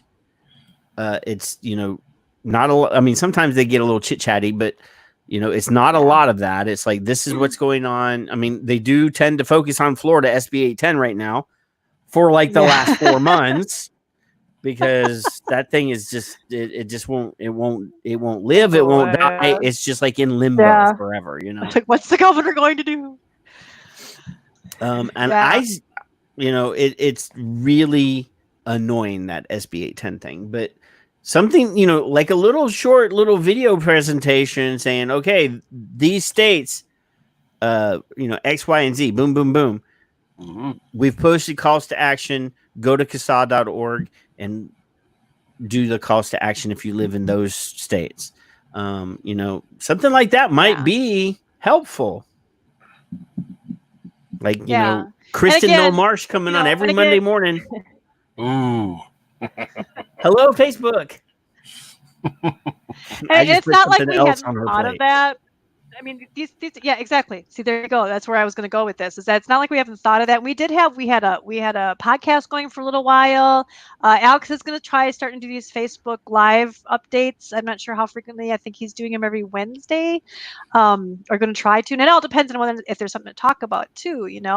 But that's just the thing, and that's one of the things that we need funding for. Because Alex can't keep doing all these calls to action and then make a video and then do this.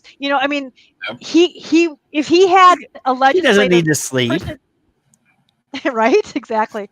If he had a legislative, he could hire somebody to do the legislative stuff, then he could be the face of CASAA and do the videos and stuff. He's got a lot to do. Same thing with me. It's like, okay, most of the time when I'm doing my work, because I work from home, I'm sitting there probably in sweats and a t-shirt, and hell, if I'm going to get up, put some makeup on in the morning. Oh, so you need a boy that can do it so he doesn't have to wear makeup and fancy clothes. Before or after I get the kids to school, and then, just to do a 10-minute video. It's just like, I just thought of having all to right. do that. So, what? But I'm not saying that we wouldn't do it, but I'll put out the offer. Every Friday night, I do this. Kevin does this. If you want to give us a script, Kevin will read it. And we won't tell Julie. You can say anything you want to.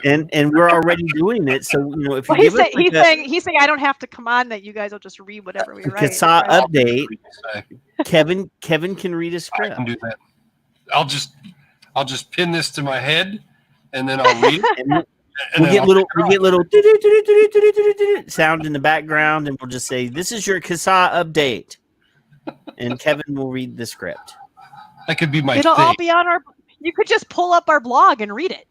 Well, I don't know. CASAA says this. CASAA says this. He doesn't have 2 monitors.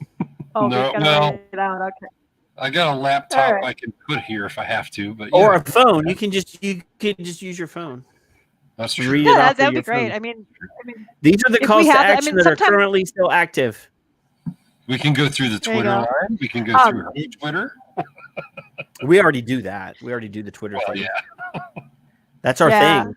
Twitter's our thing. Kevin is our Twitter expert. We have him on just because of that. It's not because we like him. Yeah, no, It's we know. because, it's because he's a Twitter bot. They I may have to pick your brain on stuff later on. And I just You've saw. got me going through some kind of training. We've been doing a series of segments on the show every week. Kevin is supposed to highlight a new thing on Twitter that he hasn't talked about Oh. because he's an expert. Yeah, So- I don't think so. Well, compared to me, you are. I mean, I've been on Twitter since 2012, and I think I got like 100 followers or something. I saw in the CASAA store, for those of you who don't know, you don't get as much on your donation that goes to CASAA. They get less, but one of their shirts has a hashtag, and I can't find it. I meant to order one last week. Not a bot. It says so right on there. Vapors vote, not a bot, with the hashtags. So I got to see that today. Who does order fulfillment for the For CASAA who? store? Wait, what? Who packs the boxes if you order T-shirts from the CASAA store? Threadless. Oh, I thought somebody had to have these in boxes in their garage, and we're going to ship them out. No, we used to do that. We used to do that until Danielle actually turned us on to Threadless, and it's nice because it's an on-demand thing, so we don't have to. Because we used to have Laurel. She used to live. We had a member in Florida who did that. I mean, she had everything in her garage, and when an order came through, she shipped them out, packed them all up and stuff, and it was just way too much, and we had so much stock that was just sitting there and not selling, and then we had to pay for that ahead of time. So this way, at least it goes out on demand. We don't have to hold anything. We don't get as much money for them. We get about, I'm seeing on average, it's around $3 a shirt, which isn't a whole lot. So, please donate still. So everybody either A, has to buy one shirt a month, or B, right? or B, we did the math last month. I think it was 43 cents a day. So $2 a month is $24 a year, rounded up to 25, and then just buy one shirt a month. And the $2 a month only helps as long as everybody does it. If all 250,000 of our members did $2 a month, we'd be sitting pretty. But if 50 people do it, we kind of need a little more, maybe. But I have to decide what color. Yeah. And if you guys have any ideas, if you have any ideas of designs you'd like to see CASAA put on there, I mean, Danielle threw up a bunch of stuff, which was great. It looks great up there. But keep in mind too, because of the whole COVID thing, it takes 5 to 15 days for them to process and make the shirt, because they do it on demand. It's not sitting on a shelf like Amazon. So it takes 5 to 15 days, and then it's 2 to 5 days to actually ship once it's done. So it could take as many as 20 days to get to you. We've got a couple emails. I think you'd look awesome in pink. And you guys, now have masks as well. Yes. Danielle just put those up, I think. Yep. I haven't even a chance to see them yet. No, I've seen this Weapons of Mass Disruption shirt, and I was gonna buy it last week, and then I got interrupted and didn't buy it. So I don't even know. Interrupting you? You could do it now. That's what I'm doing. I'm picking a color. That seems to be one of our more popular shirts now. And the one used to be the we have the technology T-shirt. The one was based kind of on the Bionic Man. Yeah, I have the Some people are going to be a little Texas too one. young for that, I bet. I like the fact that you guys have the state shirts so that everybody can have one. And I wore the Texas shirt last week when Alex was on, so I can't wear it again because I might not have done laundry. And that was actually me, the state person. I had to work with the guy and get every single state done, and then the ones who originally were designing for us, they canceled on us, just kind of disappeared. Actually, just went out of business, and so I had to transfer and create all the graphics from that to upload them to Threadless so we could continue doing those. But yeah, that was a lot of work. But the guy who designed those the little flags in the map, they did one for us, and I'm like, can you do that in every state? And he's like, I could. So we ended up having to pay him designs for that. But I'm sure he was like, oh my god, I'm only at Louisiana trying to get those all done. But those turned out really cool. Island, I'm really proud of those. I'm really proud of how those turned out. Yeah. So, but yeah, we definitely, we love to see people out in our gear and telling people about us and getting people to join, not just vapors, but your family. And remember too, I mean, we're not just vaping, we're all smokeless alternatives. So, if you've got a snoozer in your family, I don't think I ever finished that story that my husband it just wasn't quite, that he wasn't quite, it's like it's just something's missing, and he wanted to do snus, and I was like, oh no, snus, mouth cancer. I said, oh, I went off on a tangent with that. That's why. But after I went down that rabbit hole and learned all the truth about it, I was mad. Oh my god, because it was about 6 months later that he was still smoking. I had quit for like 6 months. And I mean, in a larger scheme of things, 6 months is not much, but who knows if that'd be the one time that it would cause an aneurysm or something. Who knows? But he was still smoking, not a lot. He had cut back a lot, but he was still. And I'm like, he could have quit already. Because as soon as I said, go ahead, use snus. I found out the truth, and it's okay, And immediately, as soon as he combined the snus with the vaping, done. He was done smoking. And I was mad. And that was one of the reasons why I insisted on being not just a vaping organization, but being everything. Because people needed to know the truth about all of this. How many other people were like my husband who tried vaping and said, well, something's missing, and went back to smoking, not knowing that if they maybe used snus with it, it had that little bit of something that they were missing. The truth about everything needed to get out there. And there are other people I've found, because just look at the snus forums on ECF. They're there for a reason. They're not, there are other people out there who just didn't quit like that, I had that, I'll call it an edge.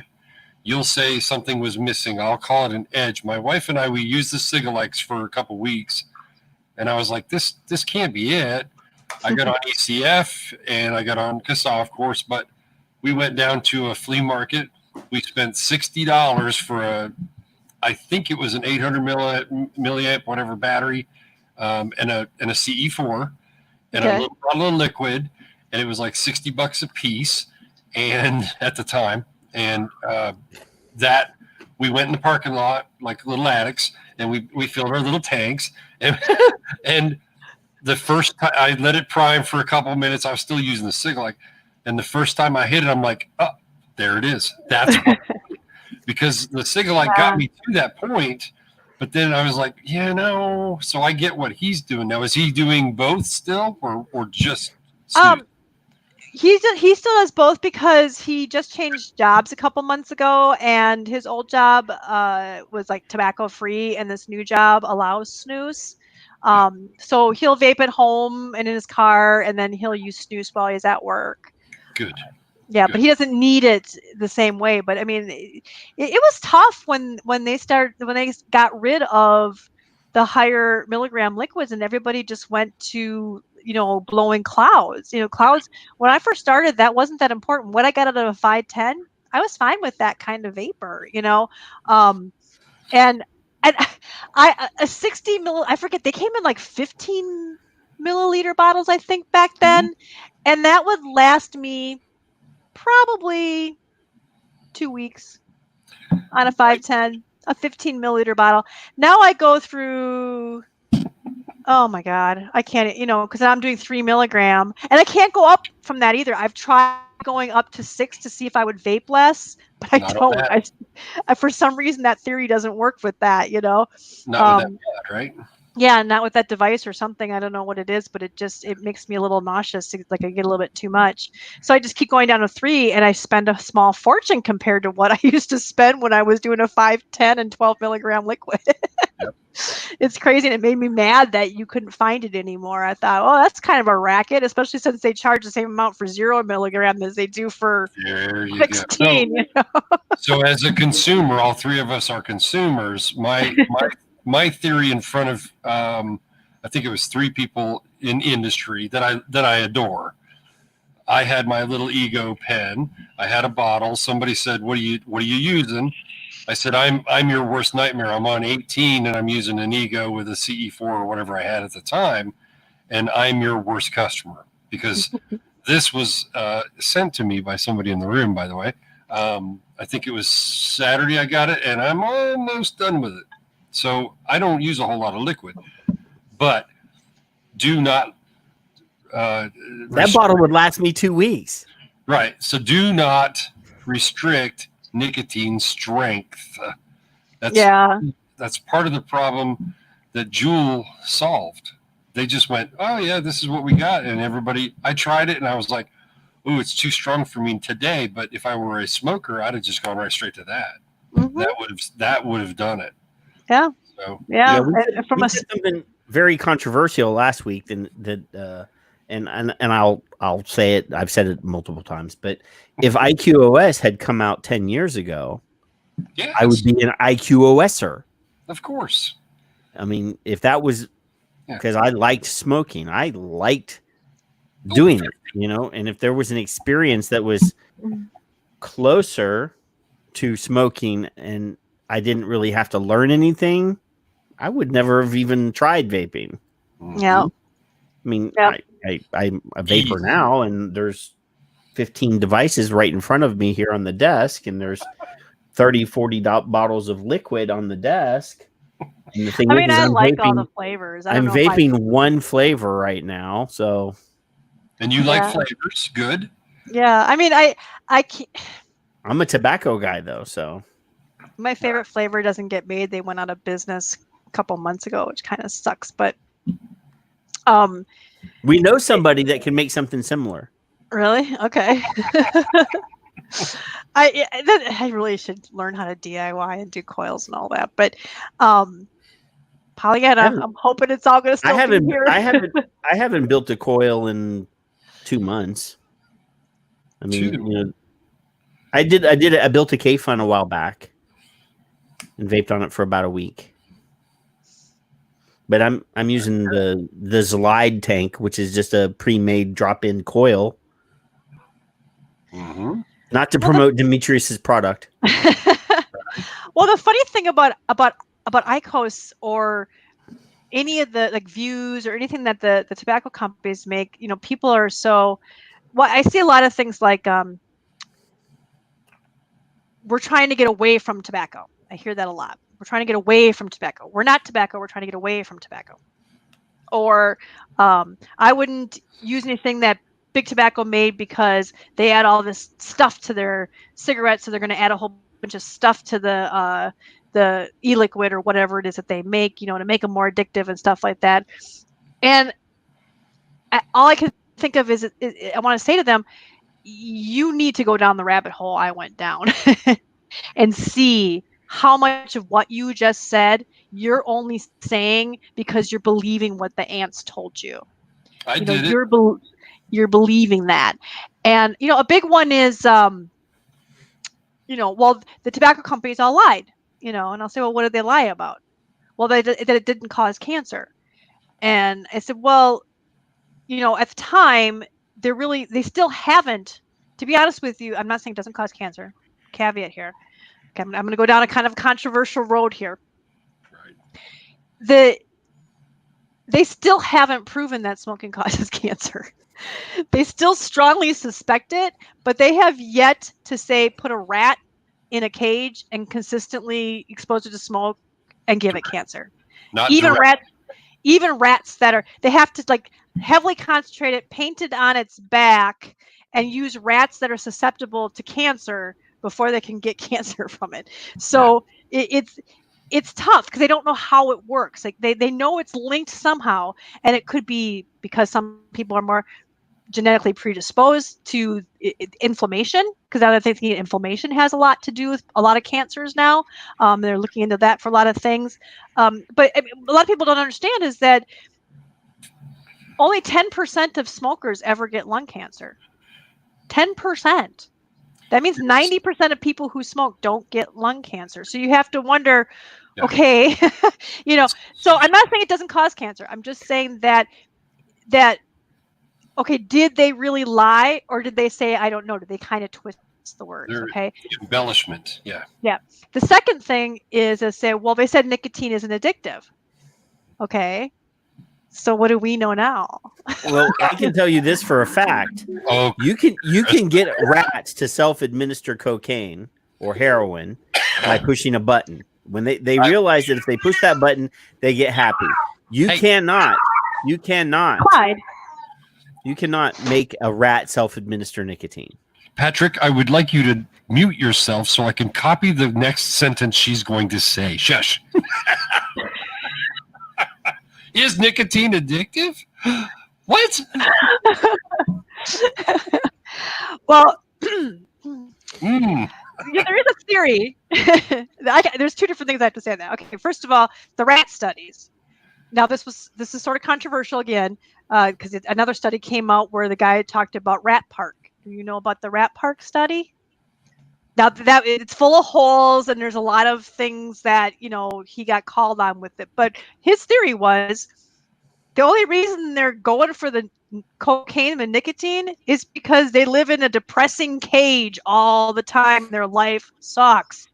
And he said when you put them in a happy situation, like with other rats and things to play on, all that kind of stuff, they don't go to the cocaine thing any more than they go to the regular water or food thing.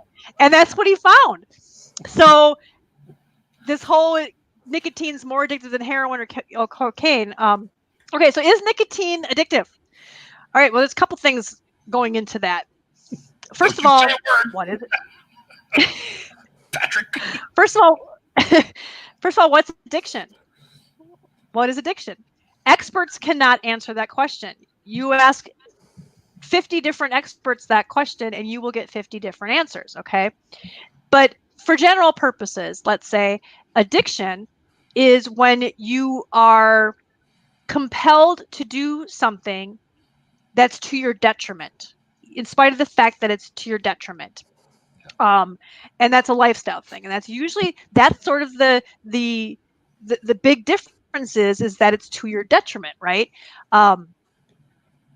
So things like being addicted to food, you're doing it too much, you get heavy, you have all the diseases and stuff that are associated with that, it's to your detriment. You smoke cigarettes, you increase your risk of obvious diseases. The problem is that it's delayed. It's down 30, 40, 50 years, which is always funny when they say save the children, because you're really saving 30, 40, 50-year-old people, down the road. So it's to your detriment. So if that's the criteria that it has to be to your detriment, then okay, alcohol is very addictive, yet it remains legal and socially acceptable. Caffeine is considered not a bad thing unless they're teens or they put it in these drinks that had massive amounts of caffeine in it. But they claim that that's not addictive.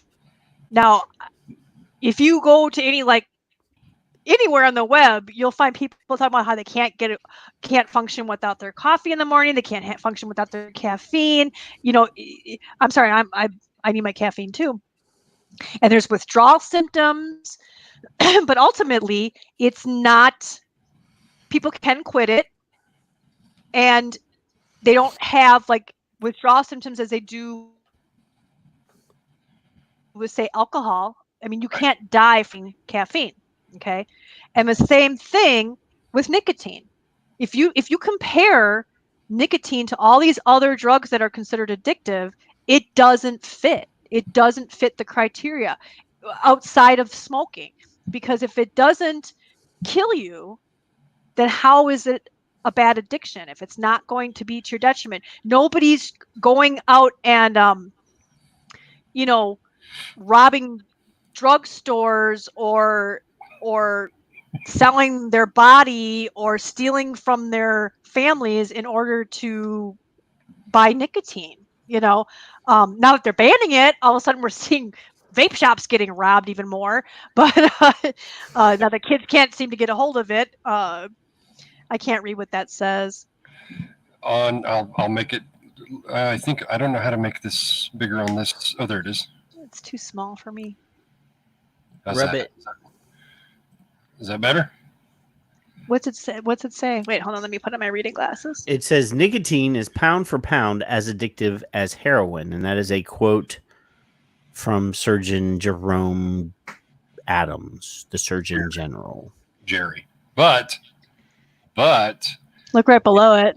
Below it in a different tweet, also tagging CADCA. I don't know who that is offhand. It's someone's asking him a question, and I didn't include it, but his answer was, it's actually a medical viewpoint, and it's complicated. Just what you just said. It just defines what you said. Addiction is defined differently by different experts, what you just said, and most everyone has a different potential for addiction based on genetics, which you just said, and the substance, which you also referred to. Addiction includes dependence, withdrawal, intoxication, tolerance, job loss, family issues, all kinds of other things. Carl Phillips and I have covered that quite well. How do I stop this thing? Okay, there you go. You where'd she go? I don't know where I went there for a second. He got rid of me. He's like, I'm done with her. Goodbye. You just said, and did it more eloquently, in my opinion, what the Surgeon General Jerome Adams has already said. But it's all about the children. So no, but Jerome didn't even know that if you quit smoking, you could add as many as 10 years to your life. That's true. So I really don't know how much weight to put to anything that Jerry says. Yeah, but wait, plus he's not man enough to come on here, even though we've invited him every week for like the last 2 years. We should have told him that she was coming on. I forgot to invite him tonight, actually. I really did. Pound for pound as addictive as heroin. Where the hell? Addictive how, though? Like, what part of the addiction is it? What part of the addiction is it pound for pound as addictive as? Because, okay, think about alcohol.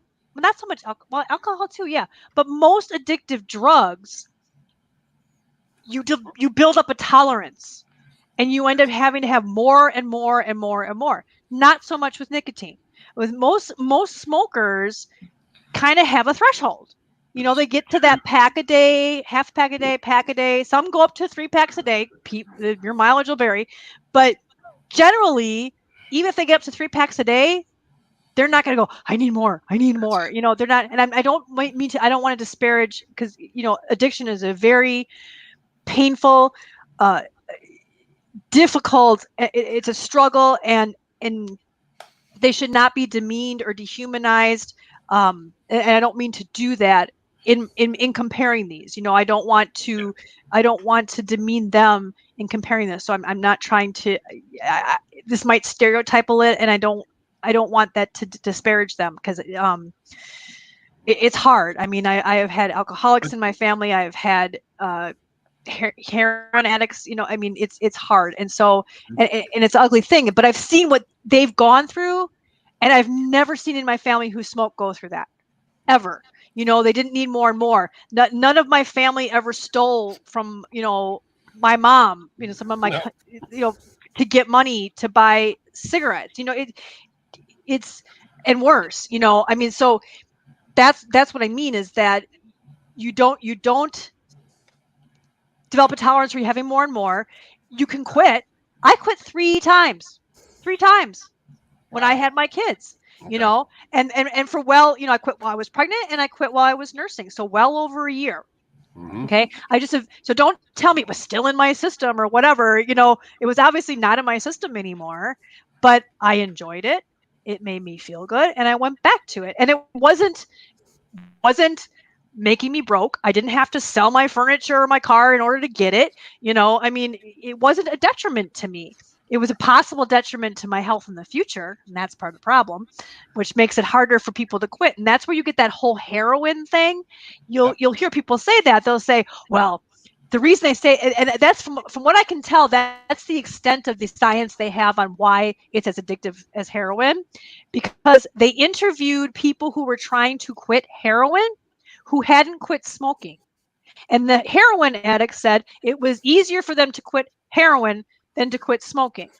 Yeah. Well, let's put that in context, okay? They have now just quit heroin.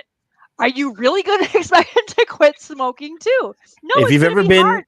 If you've ever been to an AA meeting or an NA meeting, the coffee pot, the line for the coffee pot is long, and the air is full of smoke. Yeah. It's. I mean, it's when you're used to 3 different bad habits and you get rid of one, that means the other 2 pick up the slack. I think the heroin thing is kind of a fishing line for them because of what you just said. Well, it was harder for me to quit smoking than heroin, and when somebody heard that or understood it in their way, it became what you talked about earlier, a talking point. Because pound for pound, and then it became fact, because the more you say something, the more it becomes the truth. Yeah, because you being on here. If I say, and boy, did I have some shit when I said in a survey I did, I put certain amounts of nicotine that I knew to 24. David Dorn said, Kevin, you're nuts. I was on 72. And I told Alex this last week. I didn't know there was a 72. And I'm like, what? And then he said, no, you got it all wrong. Nicotine's not addictive. And I'm like, what? And then I started looking at it. And then I'm like, I've been lied to. That was my rabbit hole, and I'm still in it. Yeah. But and it goes much deeper. your talking points for consumers who are listening, and I hope there's 1,000 people for days for you for this. Is for our 3 listeners. We've kept pretty steady the whole time. Ivana came in, Paul's in here, Rudy's in here. So the talking points that you're giving are I can't see your guys' comments too, by the way. You can. If you go to the right hand side of them.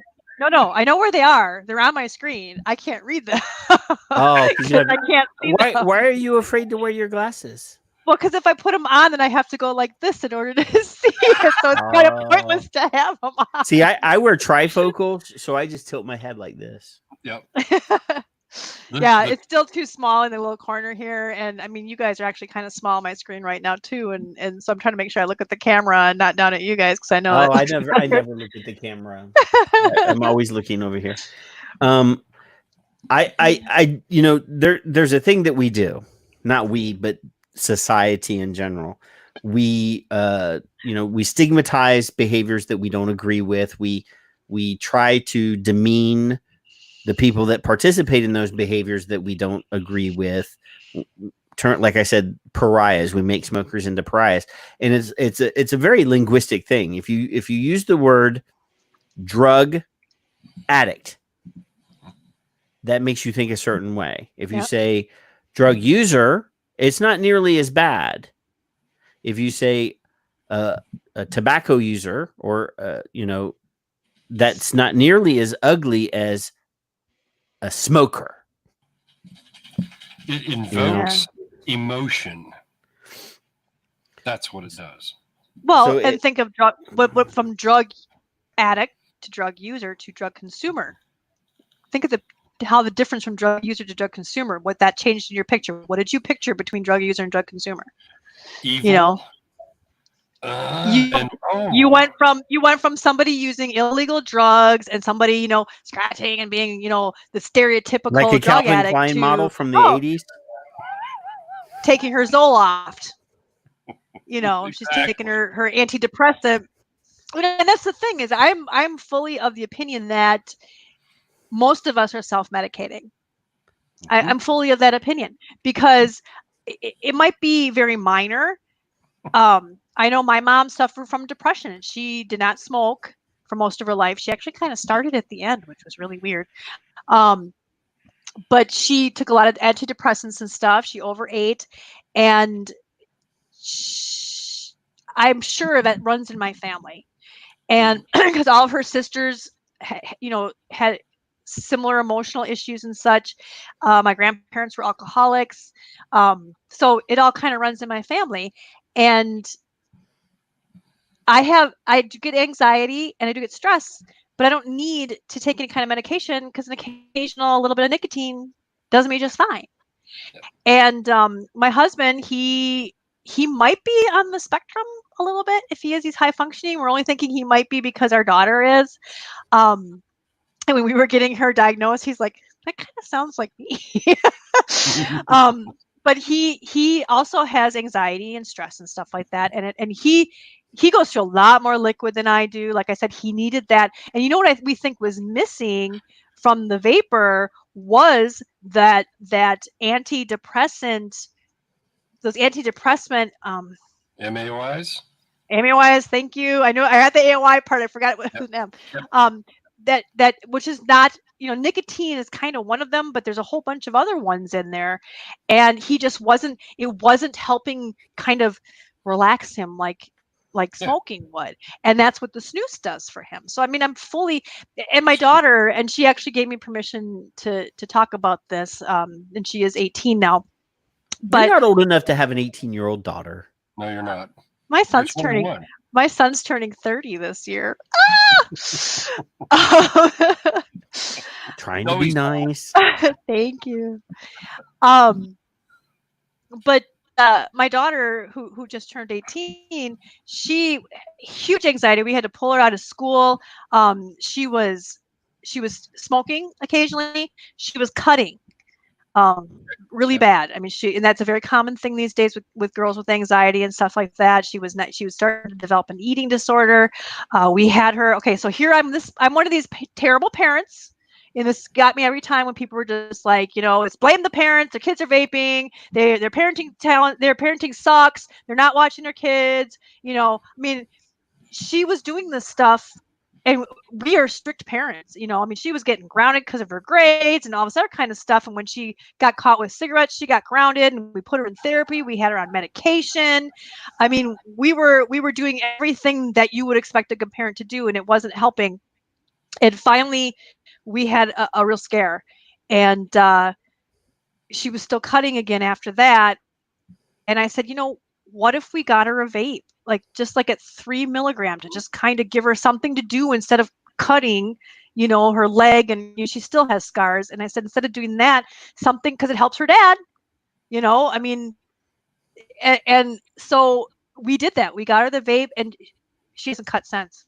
She hasn't cut since. It's a 3 milligram. I mean, and that gave her, she would do that instead. If she started feeling anxious, she would, I mean, she wasn't in school or anything. So, I mean, it was easy because she's at school at home. So, but, and then that made a huge difference for her. And yeah, she was underage. I mean, I think she was 16 when we started doing that. And, we were torn up over it. We were like, do we do this? Do we not do this? And now I'm so thankful that we had that option, because I think about all these kids who are still cutting, or they start smoking, or they start drinking alcohol, or doing drugs because they're having all this anxiety. And that's bearing out. If you look at a lot of the youth behavior things and their risk factors, a lot of these kids come from poor families. They come from split homes. They come from, and she's actually my adopted daughter. She was my husband's daughter from a previous relationship, and she had a real hard time when she was living with her mom, and that plus, like I said, her dad had those tendencies with the anxiety and the stress too. So, I'm one of those horrible parents that let their kids vape. So sue me, because it helped my kid. I'm sorry. Yep. She's not smoking. She's not cutting, and we were very careful with it. Obviously, we didn't let her go to school or anything. I mean, she wasn't out selling it and stuff. I mean, some of these parents, you wonder what the hell these kids are spending $60 a month on vape gear and they don't know it. So I kind of agree with that. But so first, I need to address something. Nicole Fagan Malloy yes, there are MAOIs that are in tobacco cigarettes. They have been approved to have a certain threshold of MAOIs in them. So yeah, that's definitely true. That is not. I mean, that's not a new fact. But I'm also wondering something. So we've talked about this on the show before, and Kevin, I'll get to your share screen in just a second. Don't take it away like you do if I don't put it up right away. Leave it there for a second. So currently, smoking is more in lower income, more at risk demographics. People that are of African American descent, or people that are in lower educational brackets or in lower income areas. Now, when I was a kid, smoking was everywhere. Everybody smoked. And I'm wondering, now this is just a harebrained thing here. I'm wondering if a lot of this behavior that gets attributed to millennials. So I'm not going to say those millennials. I'm just going to say the behavior that's attributed to these millennials, or because maybe they're not experimenting with cigarettes like we did when we were kids.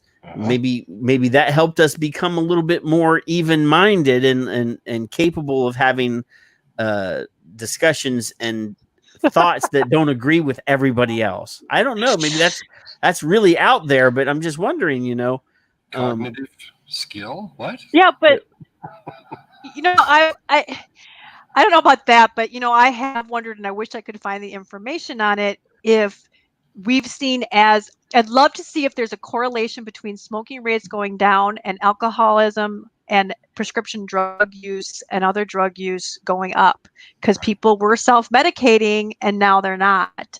And ironically, we're not seeing health get better either, because what else is happening? Wait. What else is happening since people have been quitting smoking? What are we seeing that's happening to the general health of specifically Western people? For diabetes?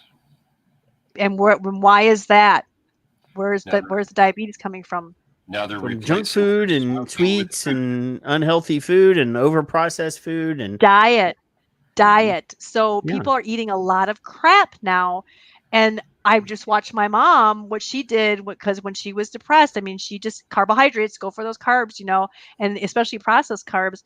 But that's my other passion, is low carb eating. But what I'm getting to is that all these people are quitting smoking, and we haven't been seeing people getting healthier, because they're now doing something else.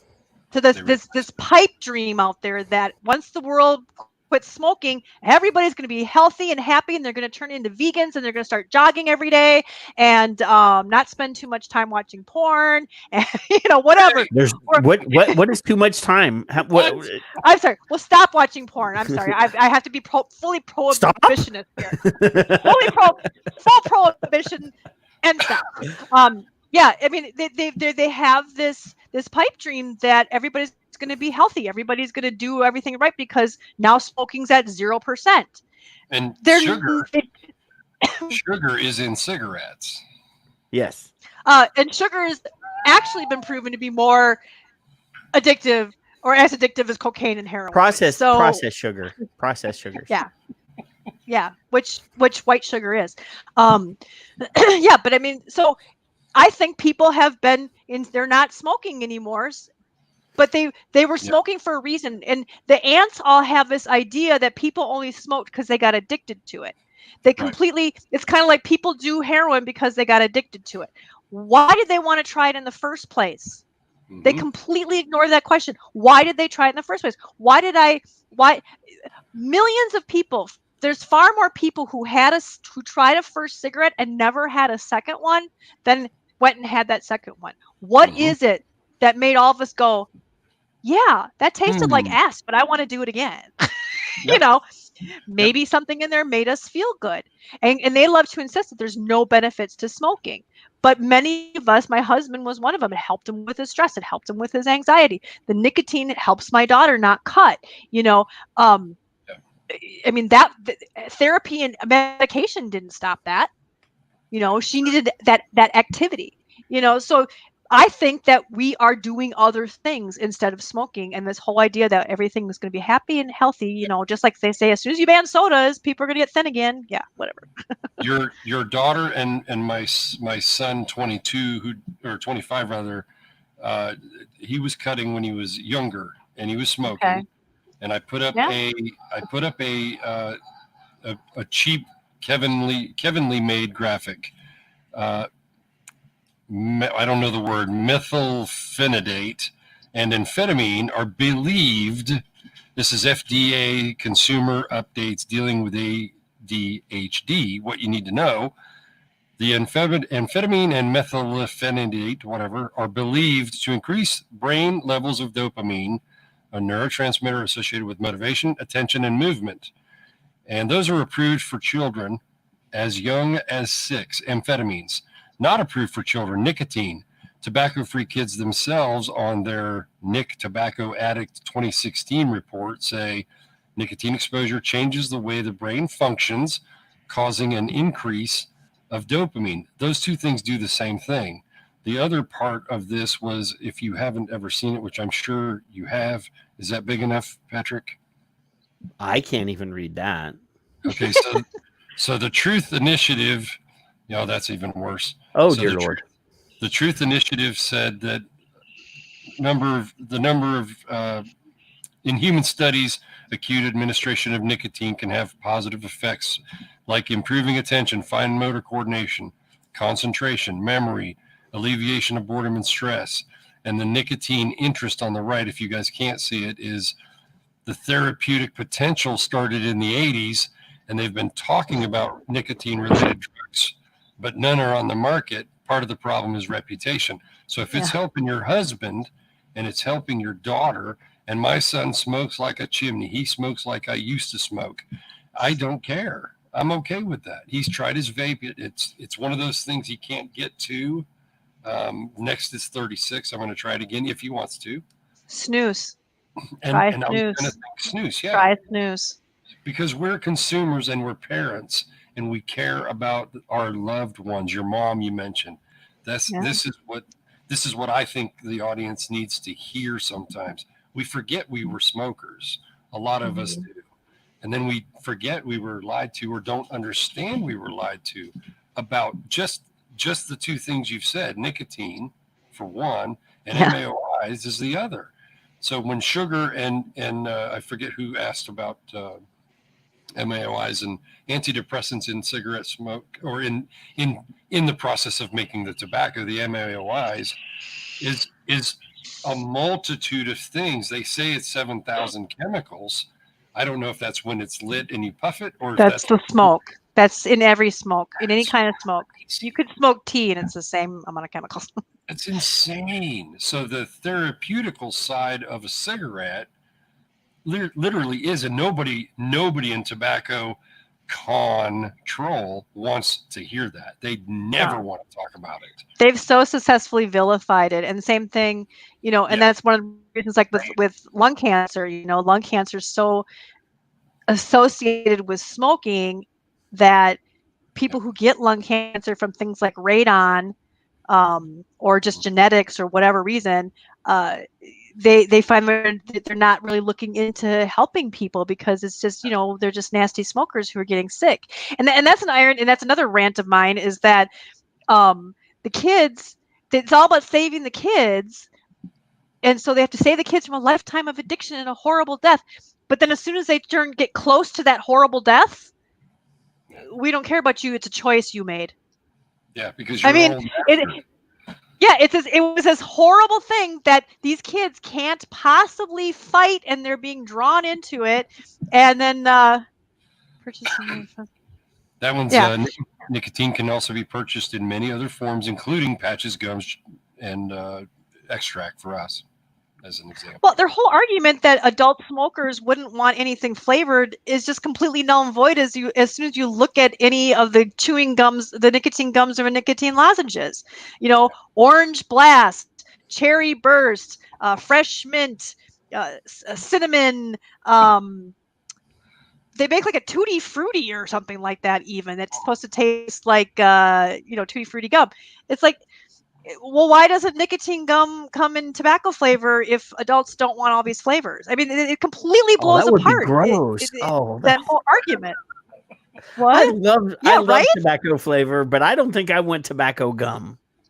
I mean, because it tastes horrible. The plain stuff, nicotine gum did not do well in the beginning because it's just this bitter, peppery taste, and they had to do everything they can to mask it, And then the whole idea that, and if you don't believe us about nicotine not being addictive, go look up the FDA ruling from a couple of years ago when they allowed extended use of NRTs, of nicotine replacement therapies. Right on the FDA site, it says that nicotine's not particularly addictive outside of that, that all these years of the gums and the patches and stuff has shown that it's not particularly addictive outside of smoking. So there's not abuse potential is what they call it. And that it's not been linked to any kind of heart disease or any kind of disease or anything. So yet the ants constantly say, nicotine's horrible, and the whole brain thing. Oh my God, the developing brain. You guys, I'm telling you, we could do a part 2 of this for another 2.5 hours. I've only touched the base of the stuff that I could be ranting about right now. Kevin started smoking when he was 9. Yeah. And I started. Oh yeah, I saw you talking about that with Alex. 12. If nicotine ruined the adolescent brain, Kevin would be half as smart as he is now. And I would be 60% as smart as I am now. Because I started a little bit after him. It was a test on rats.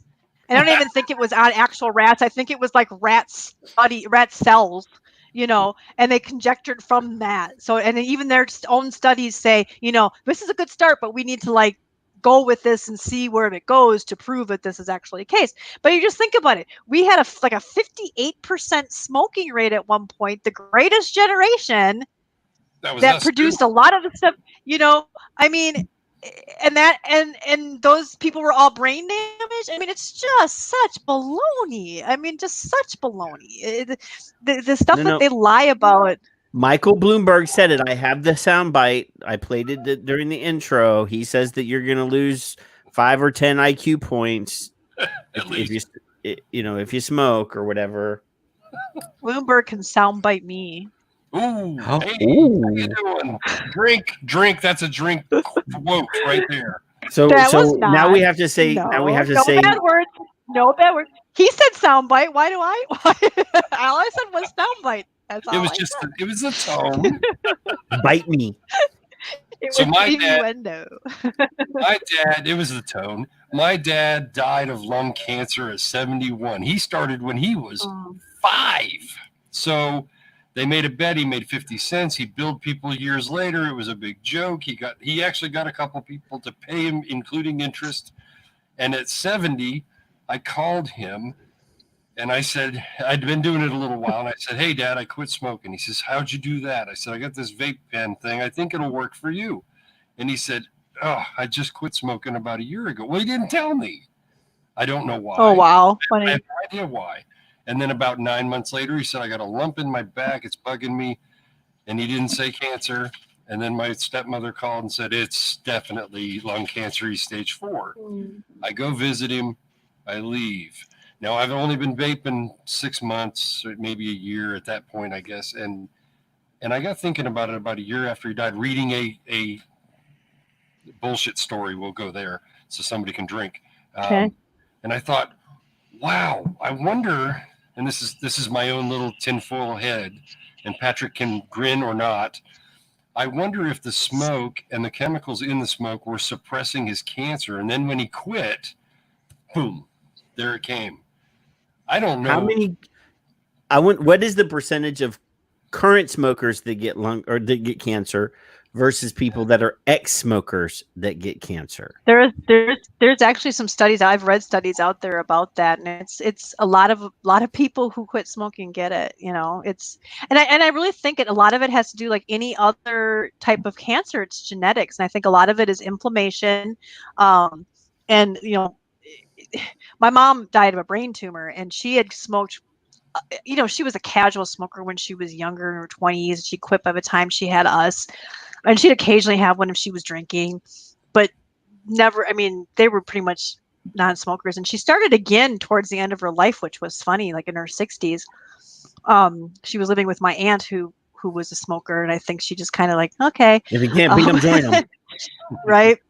And which is ironically because my aunt now lives with us, and within a couple, and we have been trying for years to get her to switch, and too much trouble. She's 72 now, and she's been vaping for 5 years. And we call her our household dealer because she's like, I found a deal on e-liquid. Here, you get a bottle. She's like our Oprah. She like buys liquids and stuff for us and buys us mods as far as breaks. She's a doll. But and I got the first thing I got her, because, and this is one of my gripes with some vape shops. Not all, some are really good about this, but a lot of them at the time, if you went in there, she would have been 68 or so, 69 when she came to live with us, and she didn't want to go into a vape shop or anything, but if she would have gone in there, they would have tried to sell her some kind of mod.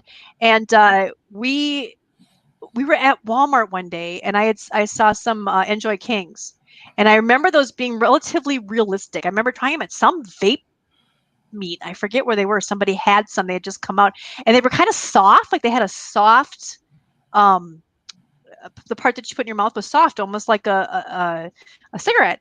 And somebody said that they hit pretty good like a cigarette too. So I'm like, somebody told me, I tried those ones, and they're very cigarette-like. And so she bought them, and they weren't rechargeable. They were disposables. Mm-hmm. And she was buying them for a few days, and then she's like,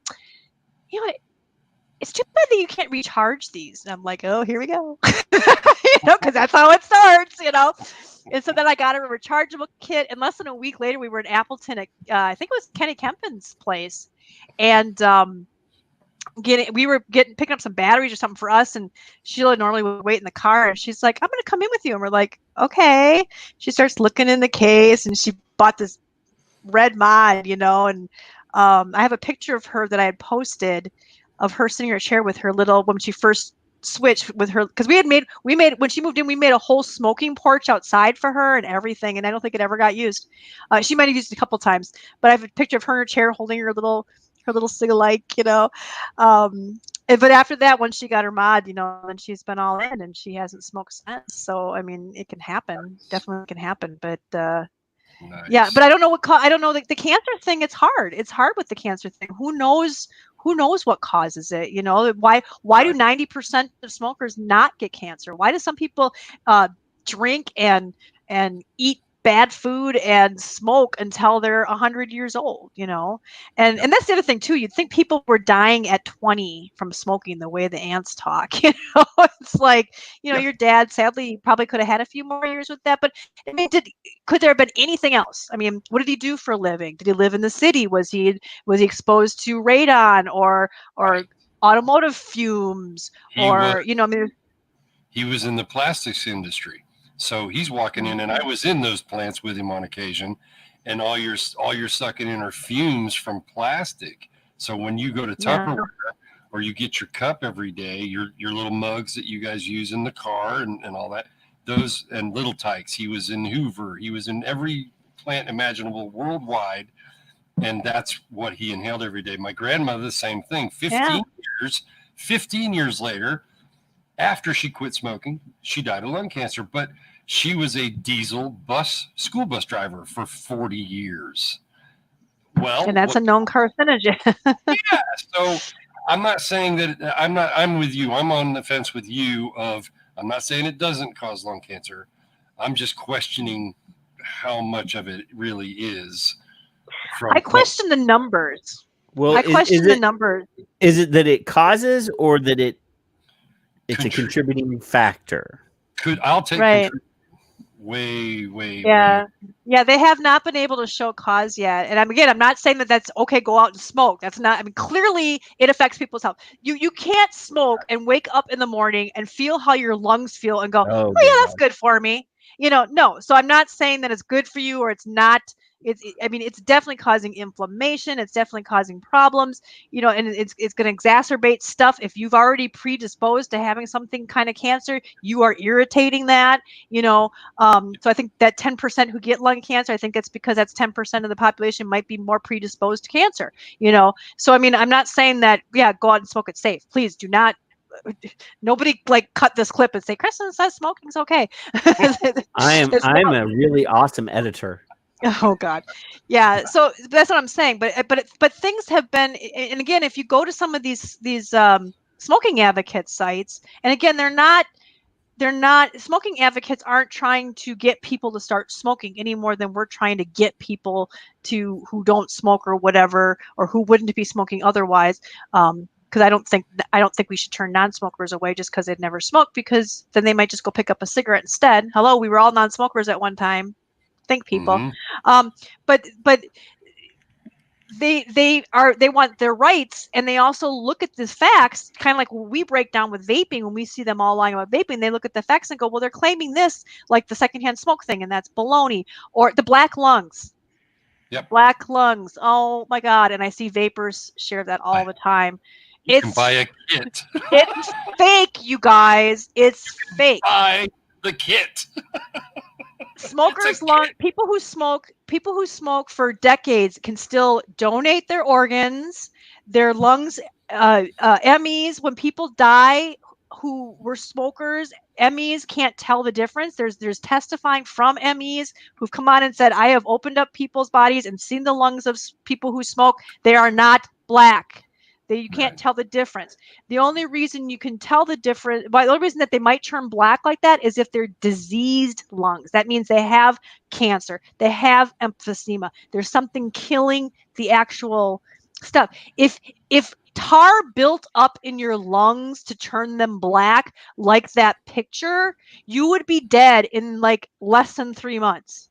You would drown because your lungs would be coated. You can't live that way. Your lungs are constantly cleaning that out, and they're pink again shortly after you have that cigarette. You are causing irritation, but they're not that whole black thing. Those are dyed pig's lungs, and they have to dye them black. The only time you'll see the natural ones, and they like to say these are smokers' lungs. No, they are diseased lungs. Every smoker's lungs don't look like that, and they're going to do the same thing with vaping. This is why I tell you this is not to say smoking's okay. It's so you know their tactics. It's so you know what they're doing, so that okay, now they're going to try this with vaping. They will come up with something. They will just look at what happened with EVALI. They showed these lung pictures. Some of those were shown to be fake. They were just lung pictures. I'm stopping you. You see, okay, I'm sharing that tweet because I remember that tweet specifically. It took me a minute to find it, and I thought your aunt was in there, but I don't know if she is. She's not. She was not vaping yet at that point.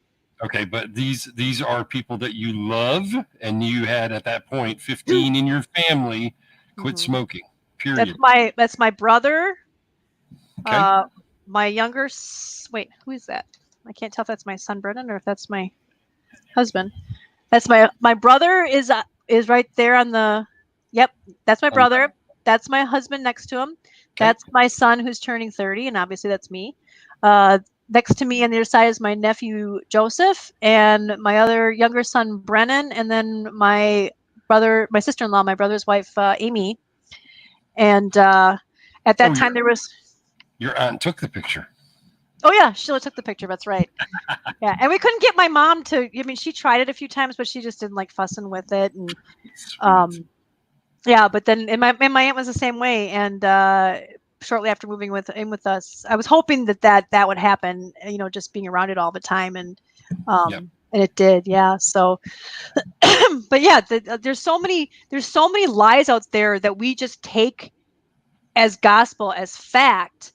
And the problem with believing that, it's easy to hate the tobacco companies. It's easy to hate smoking. It's easy to hate people who smoke, and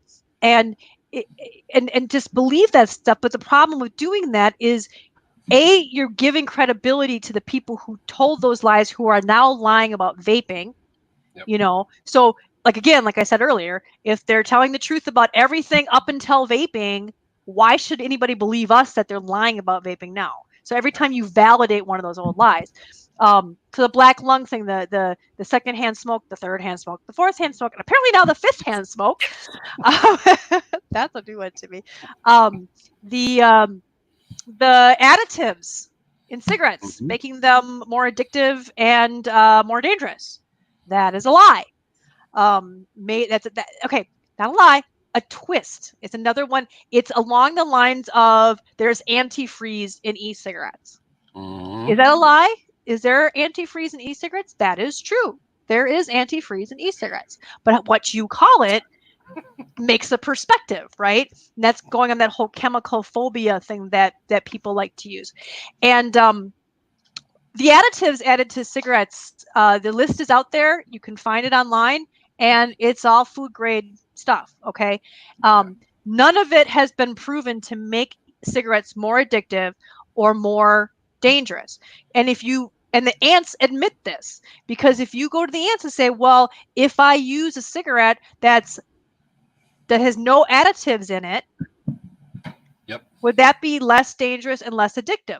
Oh, no, it's just as dangerous and just as addictive. Okay, well, if it is, then that means the additives aren't making them worse. They can't be equal and also one be worse at the same time. Do you see what I'm saying? Yep.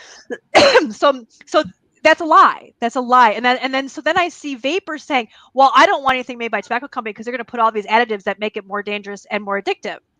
But that's a lie. You're saying that based on a lie. That never happened.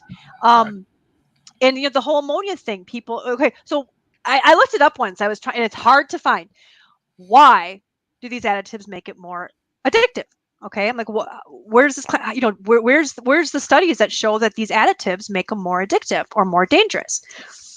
There's nothing out there proving that any of the vanilla flavor. Yeah, chemicals.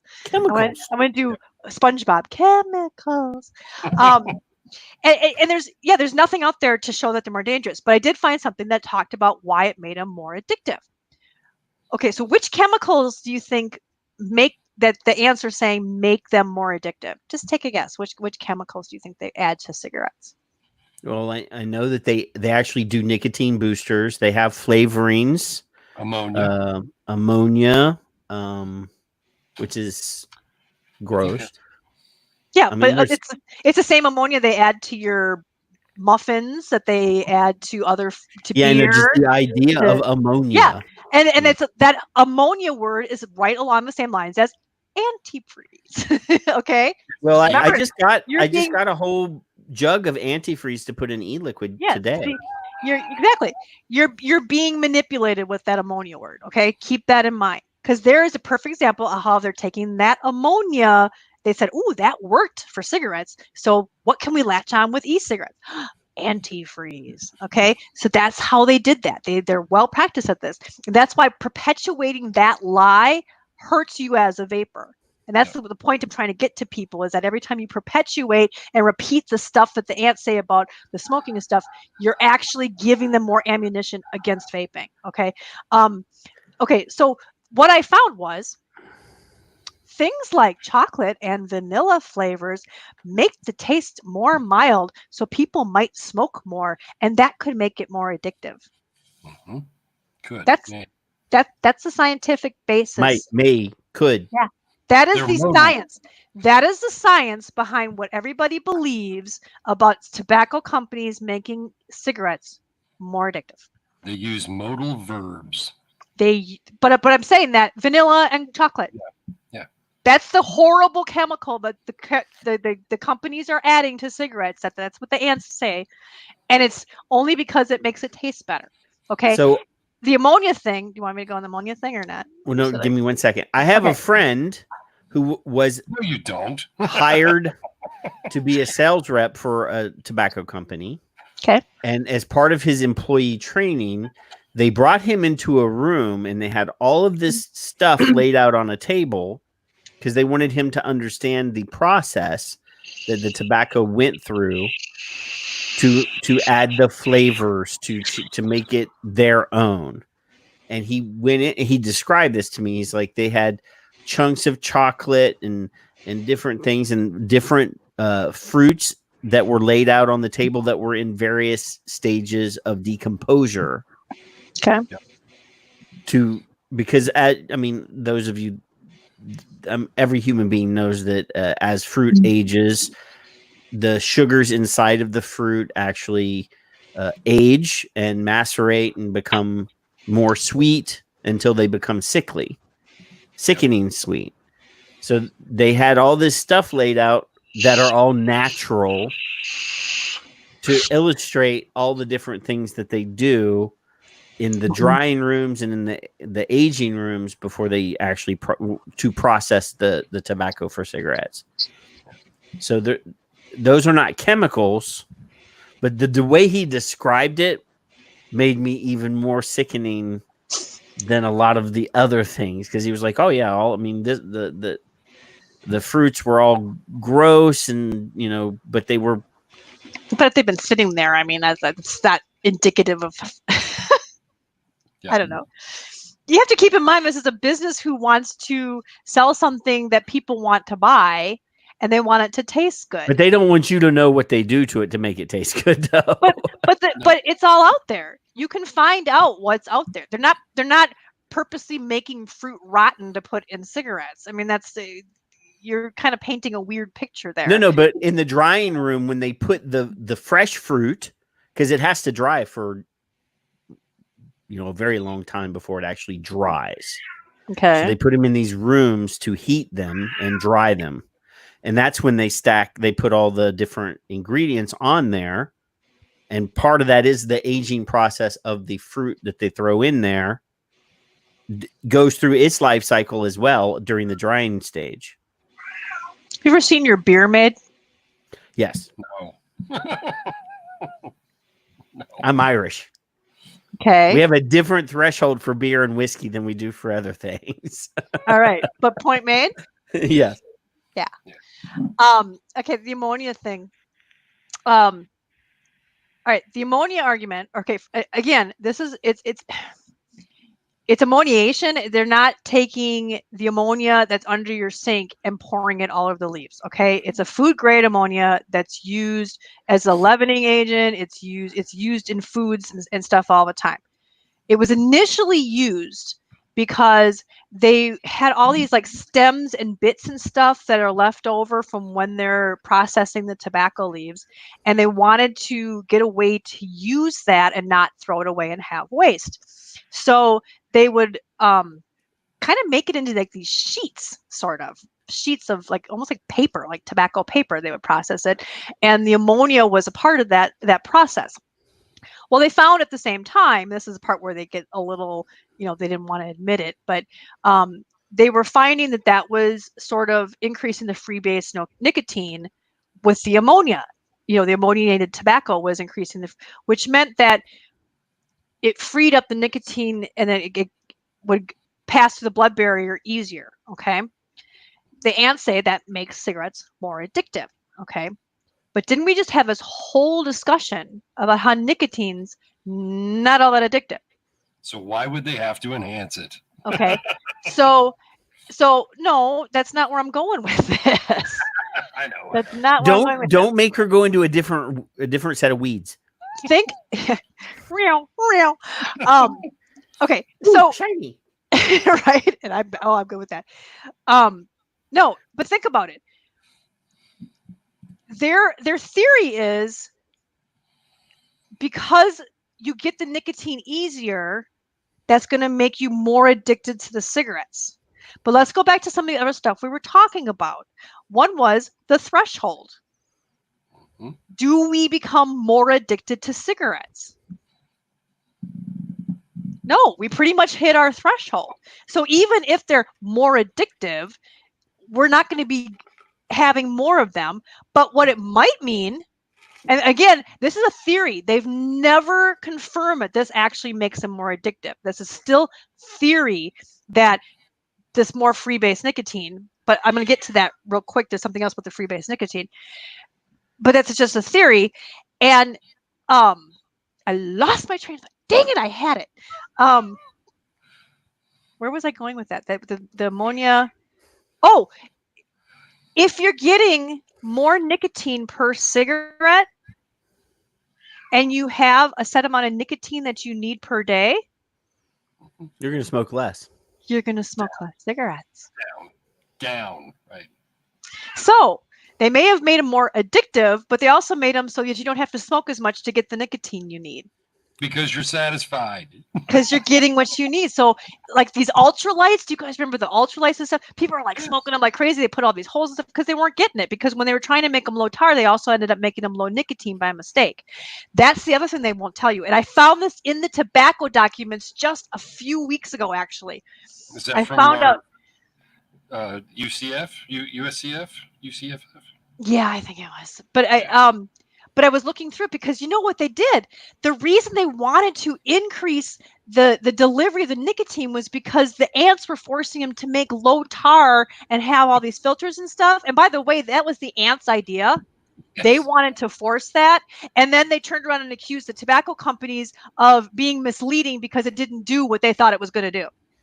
Well, it was ridiculous. But wait, one more thought. Just let me finish. What the thing was that was all around the same time. So right now you've got cigarettes out there that are cutting the tar and pretty much cutting the nicotine to less than half. So when they put the ammonia in it to help make it better, they were really just bringing it back up to what it was, but without all the tar. Right. So that you were now getting the same amount of nicotine effect with less tar. So it actually was a good thing that they've twisted, not that you should smoke, I'm not saying smoking is good, but I'm saying it actually made a cigarette that had less tar without losing the nicotine. The way they sell it is that they made it so much higher than what it was before. And the ants also said, you can't use the word lights anymore. Right? All that stuff, so yeah. Wanted them to do it, then they did it, then they said, no, don't do that.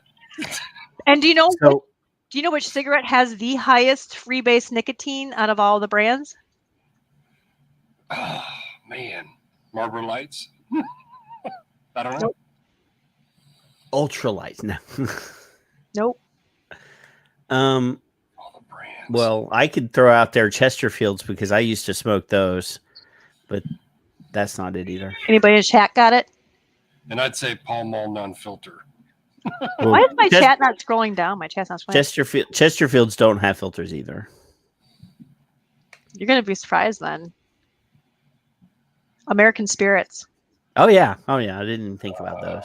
Yeah. See. I never tried those. A non-additive, ammonia-free has more of the free-base nicotine that people are accusing the companies who are using the additives to create. So is that it's why I like the roll my own better than I like the manufactured? Possibly. I don't know. It depends on Probably. what tobacco they're using.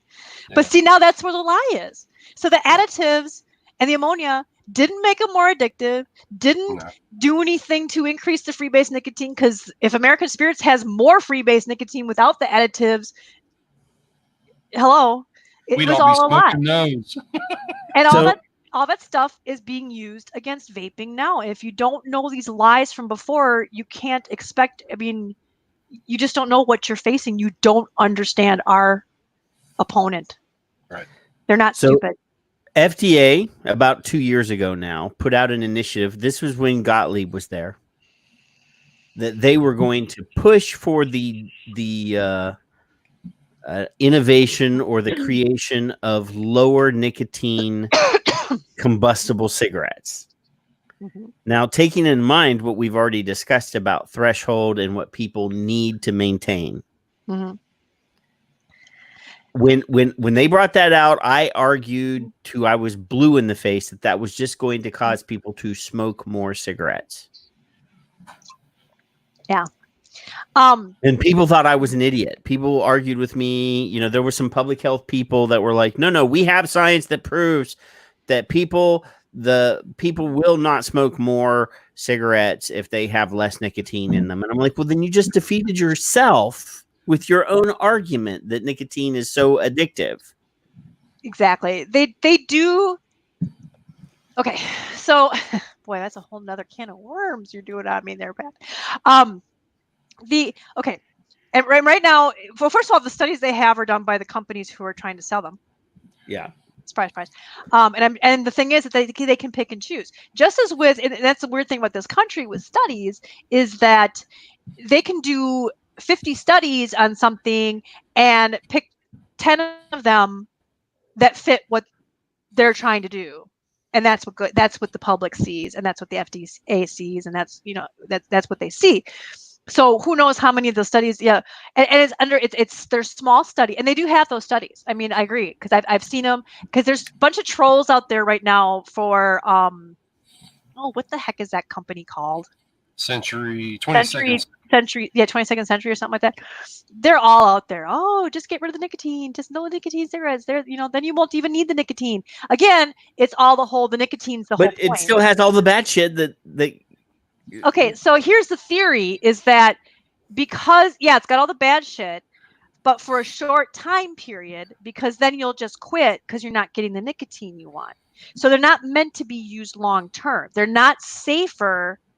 Okay, they're not reduced because did you read their whole argument about why they should be? It was like 2 years ago. No, this was just a couple months ago. Oh no, I'm just talking about I opened that can of worms like 2 years ago and I never went back in. No, they just had something come up because they were applying for modified claims, not modified risk, but I think it was modified.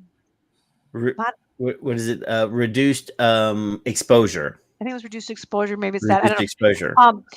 And their argument to this was that it's not reduced exposure if they would going to be using it forever, but that they would stop because they weren't getting the nicotine they wanted. That, you know, their studies show that according to their studies, people don't compensate and stuff like that. But when I read some of them, it was happening. They were compensating. And the thing was that people didn't want them. That was the big issue. So you have to get people to want them and use them first before they can reduce exposure and all this can work. Okay. But the whole theory is that because it doesn't have the nicotine, that they will start smoking less. They're not going to want it because they're not getting what they want. It's that same ants attitude that there's no benefit we're getting from smoking. It's just the addiction. See, Kevin, you just need to send me the graphic and I can put it on the screen way bigger than you. Okay. I can do that. Because I can barely read that. But you know what I'm saying? It's the same. It's that same ants idea that we're just addicted. That's the only reason we smoke. We're not getting any benefits from it. And so they think, okay, so it's got to be people who are highly motivated to want to quit. All right. And the other caveat is that it can't be easy for them to get regular cigarettes. So unless all cigarettes go this way, and they admit that these people in their studies were highly suspect because they think they were cheating with their own cigarettes. They were compensating with things like snooze and chew. And one of them, I'm sorry, I think I just spit. And one of them, you can't transmit the virus to us over the internet, so we're okay. Yeah, I've got a good mask here. No, in one of the studies, they actually talked about how people who were using their cigarettes were vaping.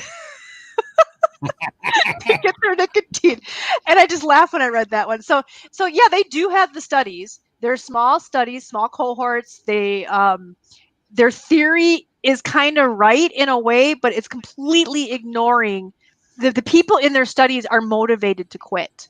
You know, it's more like using it like an NRT than it is, you know, and then just use, you know, you could do the same thing with vaping and stepping down, you know, and not kill your lungs at the same time. But they're so focused on the nicotine addiction. And it's so ironic the way that started, because they wanted us to get nicotine from someplace else because they knew it was the smoke that was harming people. So they wanted to give us an alternative to smoking, a nicotine alternative to smoking. And the focus got so much on the nicotine and the so-called addiction that they've completely forgot that it was all about not smoking. They've completely forgotten that. Is that a question that I can't read? Strange question. Brian Power says, strange question. Can somebody be addicted to a feeling that something gives versus the chemical?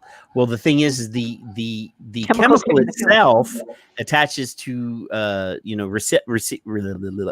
receptors in the brain that give you the feeling, and it's the feeling itself is what you're addicted to. It's But- it's but the I way it think- makes your body feel. He might be talking about tactic, the Oh no. There's Yeah, I definitely behavioral. yeah. Well, I'm The OCD, so feeling, the feeling have of the rituals. It's what I of always the call it. vapor or the smoke in your lung, Right. the seeing it come out, the feeling of it in your hand, and yes, absolutely, because you'll see lots of people who smoke are trying to replicate that as closely as possible, and it's really hard. And I think it's one of the reasons why I've avoided getting really big mods. I just, this big old clunky thing in my hand, I just can't do it. And I was perfectly happy with Cigalikes, honestly, but well, in some way, in that aspect, having to refilm constantly, that was not fun. But yeah, absolutely, that behavioral thing. I mean, it's why people have habits to begin with. It's why people will twirl their hair or pick at their nails or bite their nails, or I mean, those are all addictions. They really are, but they're called habits. But definitely my daughter with the cutting, I mean, she says she felt addicted to that. It released endorphins, and so familiarity. Humans are creatures of habit, absolutely, and comfort, and we want our zone, and yeah, absolutely. I want to show you exactly what you just said a little bit ago about how they twist and how they did their own study. The graphic on the board right now is one of their studies. It went through JAMA, which is the American Medical Association, I think. I don't remember. The question is, do non-daily smokers, think about what I just said, do non-daily smokers decrease cigarette consumption when switched from their own brand to low nicotine cigarettes? Findings: a randomized double-blind trial with 238 participants. It says the mean cigarettes per day was reduced significantly more in the very low nicotine group, which was 1 cigarettes a day, than the higher nicotine group, I guess, which is 0.05, 2%. So like daily smokers, now there's the causation and whatever. Switching to very low nicotine causes non-daily smokers to reduce their cigarette consumption, although it doesn't necessarily cause them to stop smoking. Now, they're talking about non-daily smokers. 1.6 less cigarettes is a staggering 51%. This is exactly what the ants do. Meaning that they were smoking 3 cigarettes a day or so. Yeah, so if they were smoking 5 and they did 4.5 or 3, but they are saying that's like daily smokers, so they're claiming that daily smokers will reduce their cigarette consumption as well. But the thing is that first of all, a double blind with cigarette smoking. Okay, you tell me if you smoked Marlboro and I handed you a Chesterfield, you'd be like, "Oh yeah, that's my cigarette." No, way. Never. No, you can't do a double blind. You can't. I mean, and what if it's menthol? I mean, I don't know. But again, it's small number of people. The significant numbers, so-called significant numbers, were not all that significant that I found. But Kristen, it was 51%. It's kind of like you go from 0 vapors to 1 vapor, now all of a sudden you've had 100% increase in vaping, yeah. Now, I asked, because I really didn't want to even comment on this subject, but I had to. I asked 22nd century questions. Is combustion reduced? Is this prescribing smoking? Will health benefits increase? Are other ingredients reduced? And so on. Can you define minimally or non-addictive? Because we discussed that earlier. So I wrote a blog about it, and their answers were no and no on the very next to last question, third to last. So I'd have to see them both. But the levels of nicotine which cannot create or sustain addiction is what they're saying. But my 2 questions that were highlighted were: is combustion reduced? No. And the are other ingredients reduced? No, just nicotine only. So we've discussed the gamut. Nicotine's not addictive. Nicotine is self-titration, basically, is what you said, titrating to the level that you're happy with, and then you go to bed, you get up in the morning, you start all over. So they're full of shit for the drinking. Yeah, I mean, yeah, it's and everybody, all the ants, heart, lung, cancer, every body group you can think of, body parts people love, including whatever Cliff Doug or Douglas, whatever his name is. Gottlieb liked it. Everybody liked it, and I've seen the trolls, and I pretty much now ignore them on Twitter. But this is 78 cents for their stock yesterday or day before I checked it, and it's a fun board to look at if you want to look at it on Yahoo. They rip their own asses. yeah. Again, the problem is that they think that people only smoke for the nicotine, for one, and two, they don't care about us. It's not us they care about. What they're hoping is if every cigarette is at a non-addictive nicotine level, that teens will never pick it up, that they'll never get addicted in the first place. So they're basically writing off the millions of current smokers who smoke right now and saying, we just care about the future people. And that's true. They probably would if every cigarette went to very low nicotine. That's probably true. But again, are we going to start to see, like we already have seen, teens switching to things like alcohol increasing, marijuana use increasing, whatever else, junk food, things like that. So that's what they're going to do. They're going to find an alternative, and they admit that in their studies, because they even say that a lot of the people in their studies are using alternatives to do that. And they also say that they admit in their studies that it's not really for current smokers unless they're highly motivated. They're hoping that they'll wean off. Right. And this is not new either. They've done it before. Yeah, low nicotine cigarettes were around before, for sure. For sure. Yeah, and it all goes in that whole ants idea that that we only smoke for the nicotine, and we aren't getting any kind of benefit from it. But again, I don't think we would have had that second cigarette if we hadn't gotten something out of it. You don't go back to it if it just tastes like ass and makes you cough. There's something else that was there that made us go, yeah, I'm going to do that again. I have to think that with the FDA's removal,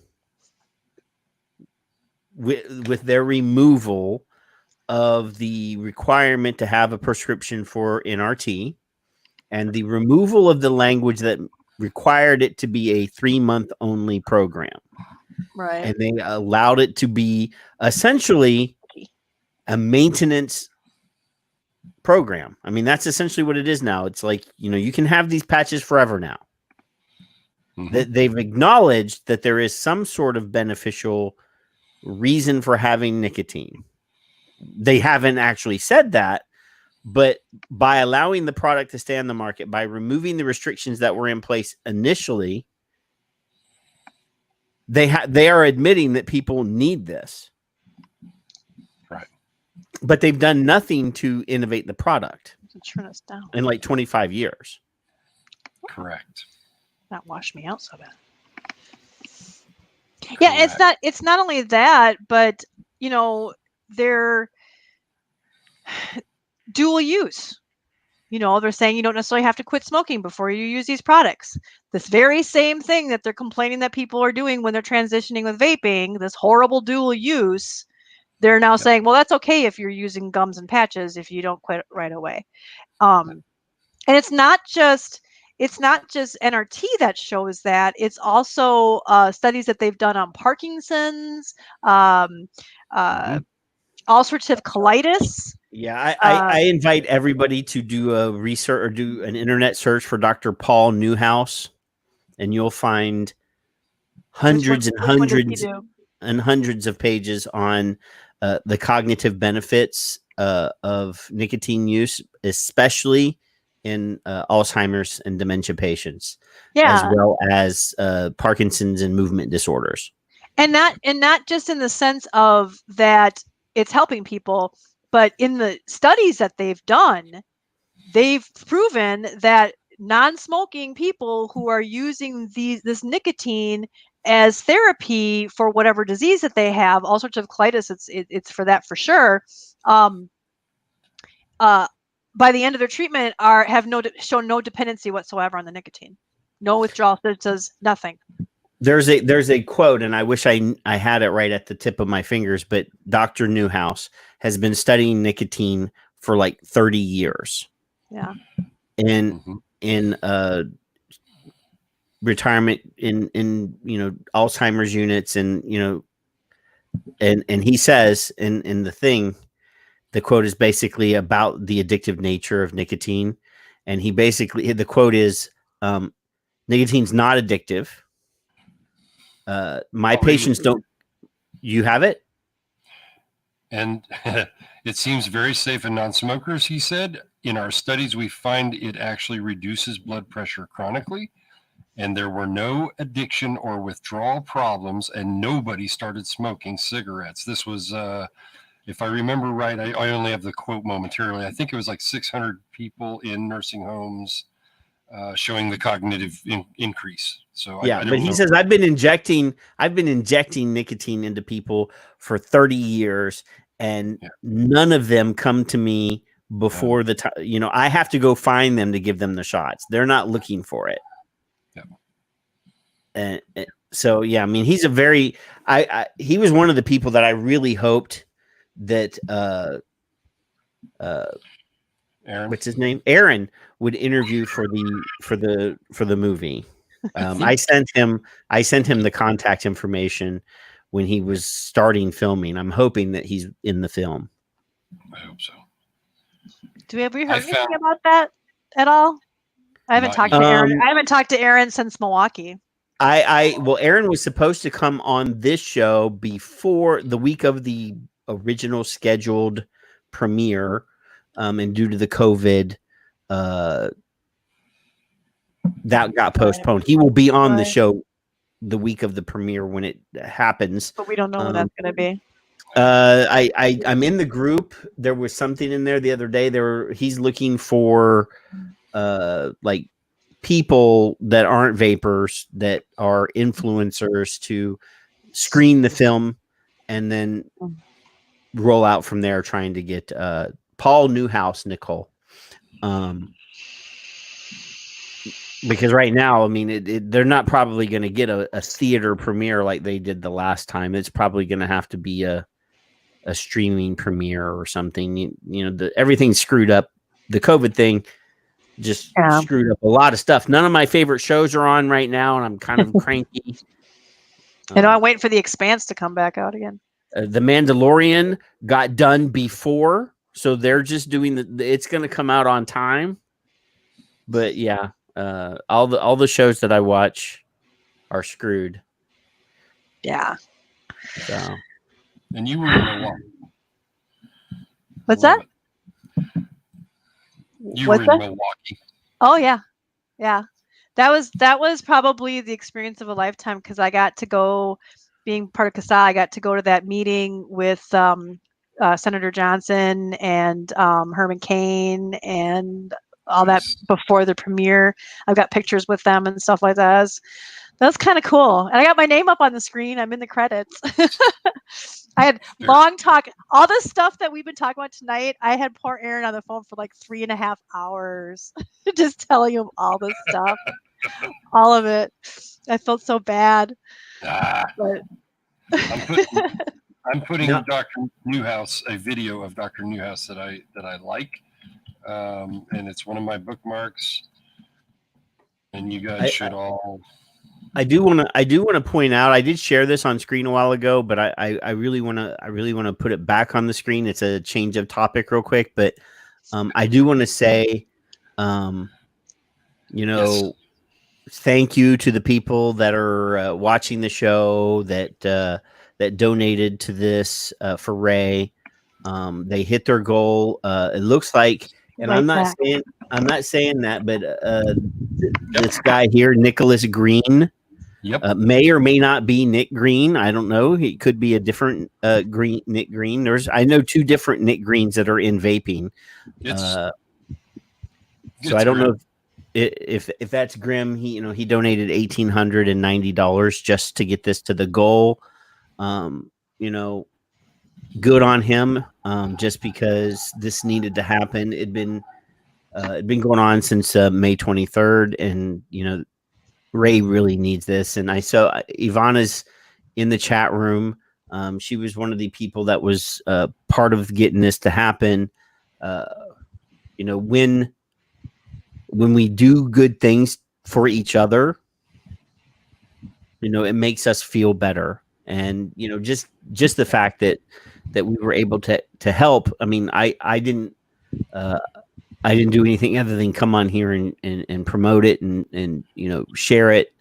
But yeah, this is important, and thank God it happened. Yep.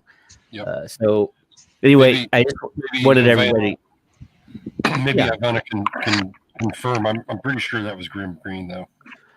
Yeah, I mean, I don't know. It's Nicholas Green, but like I said, I know 2 different guys in vaping that are Nicholas Green. So it could be another person named Nicholas Green. But if it's Grim Green, good on him. If it's the other Nicholas Green that I know, good on him. If it's another guy completely named Nicholas Green, Thank you. good on him. Yeah. So, it's great that it happened, and hopefully everything that he needs can be handled by that 10 grand. Yep. Because I mean, y'all know when that came out, like I came on this fucking show and just I called the Department of Health in Nova Scotia fucking murderers. I didn't pull any punches on that, and just the whole that state sanctioned murder is what that is. I mean, that's as far as withholding somebody's oxygen. I've said it before and I'll say it again. Drowning or dying of suffocation are 2 of the worst ways to go. And I work with people who die every day. I mean, I've stood in mass graves surrounded by the biggest mass grave I worked on was over 600 corpses. So wow. Why the hell are you in mass grave? Why? Before I became a therapist, I have a master's degree in forensic anthropology. Oh, okay. So I used to do that for a living as well. It's amazing what education levels there are in this community. There really are. And CASAA doesn't normally share a fundraiser like that, and that's when we jumped on. We didn't even think twice about it. I've known Ray for like 8 years. Like we had him on the Vaping Militia show back in the day, and even then the poor man had trouble breathing. I was gonna have him on this show, but then I was like, this might be too much for him because we do talk a lot. I call him a cranky old man, so that would make him laugh, and then he couldn't stand it, and yeah. So yeah, I mean, thank God that they hit their goal, and not just thanking Nicholas Green, who was just the last guy. Everybody that donated should get a thank you for that, because this is a big deal. Thank yourselves, yeah. Ray is. Oh, I love Ray. So there you go. So the cranky old broad just came in. I saw that. Well, she said she was at A Billion Lives. I didn't know her. He said he was with Skip or met Skip there, I guess. And then he said just above that she introduced the cranky old broad. Skip introduced Brian to Fig. But I didn't know anybody back then. I only knew a couple people, and Janice didn't feel well, and we attended 0 parties, So, but that was a great night. To know that Kristen was there makes it even better, because I know like 100 people that were there, and I wasn't there. Yeah, I met Greg. Hi, Greg. I'm vaping it on Twitter, and he kind of rolled his eyes at me and walked away. I've known Greg for 8 or 9 years, and he rolls his eyes at me all the time. Mm-hmm. I knew Greg before Greg was Greg. There you go. I did get a big thank you for Greg, and I've told the story on the show before. At the VTA conference in Austin, we were there, and Greg was there, but he was going to the Alamo Draft House to watch some B horror movie at the midnight showing. And we're in the hotel bar. It's me and Julie and like Fig was there, and Lindsey Stroud was there, and Brett Stafford was there. A whole bunch of people was there. Like there was like 35 people in the bar, and I look up. I just ordered my old fashioned, and Fig, Lindsay, and me, and Brent Stafford are sitting on like a couch section, and I look up, and there's Ric Flair sitting in the dining room at the bar, eating with some people. And if you know Greg, you know he likes really awful death metal and wrestling. Wrestling. And I texted him and I snapped a picture of Ric Flair, and I texted him. I said, "Guess who's in the bar?" And I sent the picture, and he's like, "I'm coming right now." And he stood like where he could see Ric Flair, but Ric Flair couldn't see him the whole time. Yeah. I was like, "Go say hello." He's like, No. So the next morning he was flying out, and then he bumped into all the wrestlers at the airport. And Ric Flair, he did get a picture with a bunch of wrestlers the next morning, but he was so like sweet. I've never seen him act like that about anything, but he saw that wrestling guy and he was like, So now Greg will never agree to come on the show. Like he's always said, "I'll come on when I get a chance. I'll come on when I get a chance." And every time he's like, "I'm busy, man. I'm busy." Well, we've been getting a slew of people in here that are pretty damn good. So, well, Kristen has been the best. Apparently, there's a lot of comments in the chat room about that this is the best show ever. Oh, really? This is the best, even better than when Dr. I find Glover, that hard to believe. When Dr. Glover was on. I was waiting for all the comments saying, "What is she talking about? I'm quitting CASAA." No. Well, you gotta realize that the people that watch my show are usually like the tinfoil hat people anyway. Oh, I thought you were going to say it was art papers. They like to go down the rabbit hole anyway. So awesome, my kind of people. Yeah. I'm a debunker. I mean, that's one of the things that I do. It seems to be like my side hobby is being on Facebook when I'm trying to. I go back and forth between Facebook because I have to pay attention to the stuff people are saying on there and stuff all the time too. And but then I have to see all these posts that are, about COVID or the whole Wayfair thing that's going on, and I'm trying to help people see, nope, that's fake. Nope, that's look at this is Photoshop. Here's the before. I spent an inordinate amount of time doing that, debunking internet BS, and I had a really nice conversation with somebody for a while, and I tend to try to keep it really simple. I don't get into calling people names or saying people are stupid, or because I was there, 15 years ago, or not even 12 years ago, I thought the government was there to help us, that people got into government because they had degrees and that they just wanted to help people. Oh my God, I was so ignorant, so ignorant. And vaping just completely opened my eyes to so many things. I thought that peer review and published in a journal meant something. Yep. It means you know how to write a check, is what that means. Yeah, I thought that the American Cancer Society, the American Lung Association, and all those groups were just wonderful people who were just altruistic and wanted to help people. They would never lie to us. The World Health Organization, oh, what awesome people. The FDA, they take care of us. The CDC, they protect us.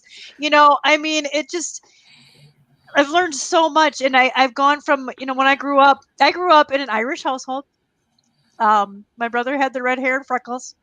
My maiden name's actually Kelly. So there you go. So of course we were Kennedy Democrats. And then I got a business, and I was a sole proprietor, and I saw how much my taxes were going out, and I saw how hard it was to be a small business owner and how easy it was for big companies, and it was just skewed for them. and all the regulation stuff, and I became a conservative. And but then I saw I'm not religious, and I have no problem with gay people getting married.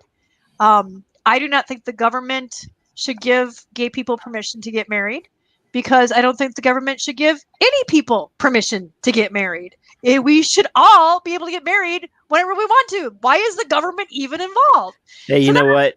As a married man, I will say, if two dudes want to get married, if they want to put that on themselves, let them. I mean, I've asked Fig twice. I've questioned myself. Along with the rest of us, why not? Right?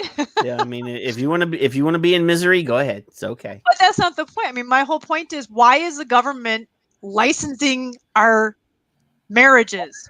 Because the tax. Nobody because stopped.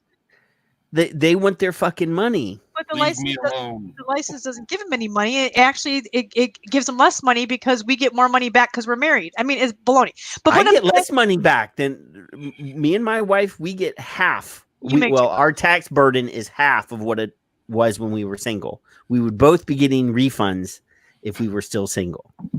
I don't know. My kids don't get the kind of. I don't have any dependents. So. Yeah, I've got that in a couple of years. Yeah, but the whole point is that, you know, they should be issuing licenses for civil unions. That's it. You know, so that, you know, it's a legal thing. But they shouldn't be calling it marriage. Marriage is between two people, and it's between your church if that's what your thing is. So whether you're marrying another, you know, marrying an opposite sex or same sex or whatever, that the marriage part should not be regulated. They shouldn't be regulating marriage. They're literally regulating marriage. So my theory is that they should. So then now I'm libertarian. You know, so because I think I'm where most people are. I'm right down the middle. I'm pretty socially liberal, and I'm kind of fiscally conservative, only because I've owned a business, I've owned a house. You know, once you get older, you start to realize how much of their money they're taking, and you go, where are they spending this? You know, it's like, you know, so yeah, it's changed my politics. But the big thing was vaping's helped with that, because I learned so much from real smart people out there. I mean, I remember some of the first people who told me about the whole snus thing, and some of the people who are smoking advocates, you know, or smokers advocates, I should say. I don't like to use that word, but for people who smoke, it's not, like I said, it's not that they're trying to get people to smoke. It's not trying to say they're healthy. They're just trying to point out how much lies are being used to regulate it in a way that's different, you know, from other products that it shouldn't be. You know, it's, and I need to stop saying, you know. I think that's the Wisconsin. I told you you'd hear my Midwestern accent there, hey.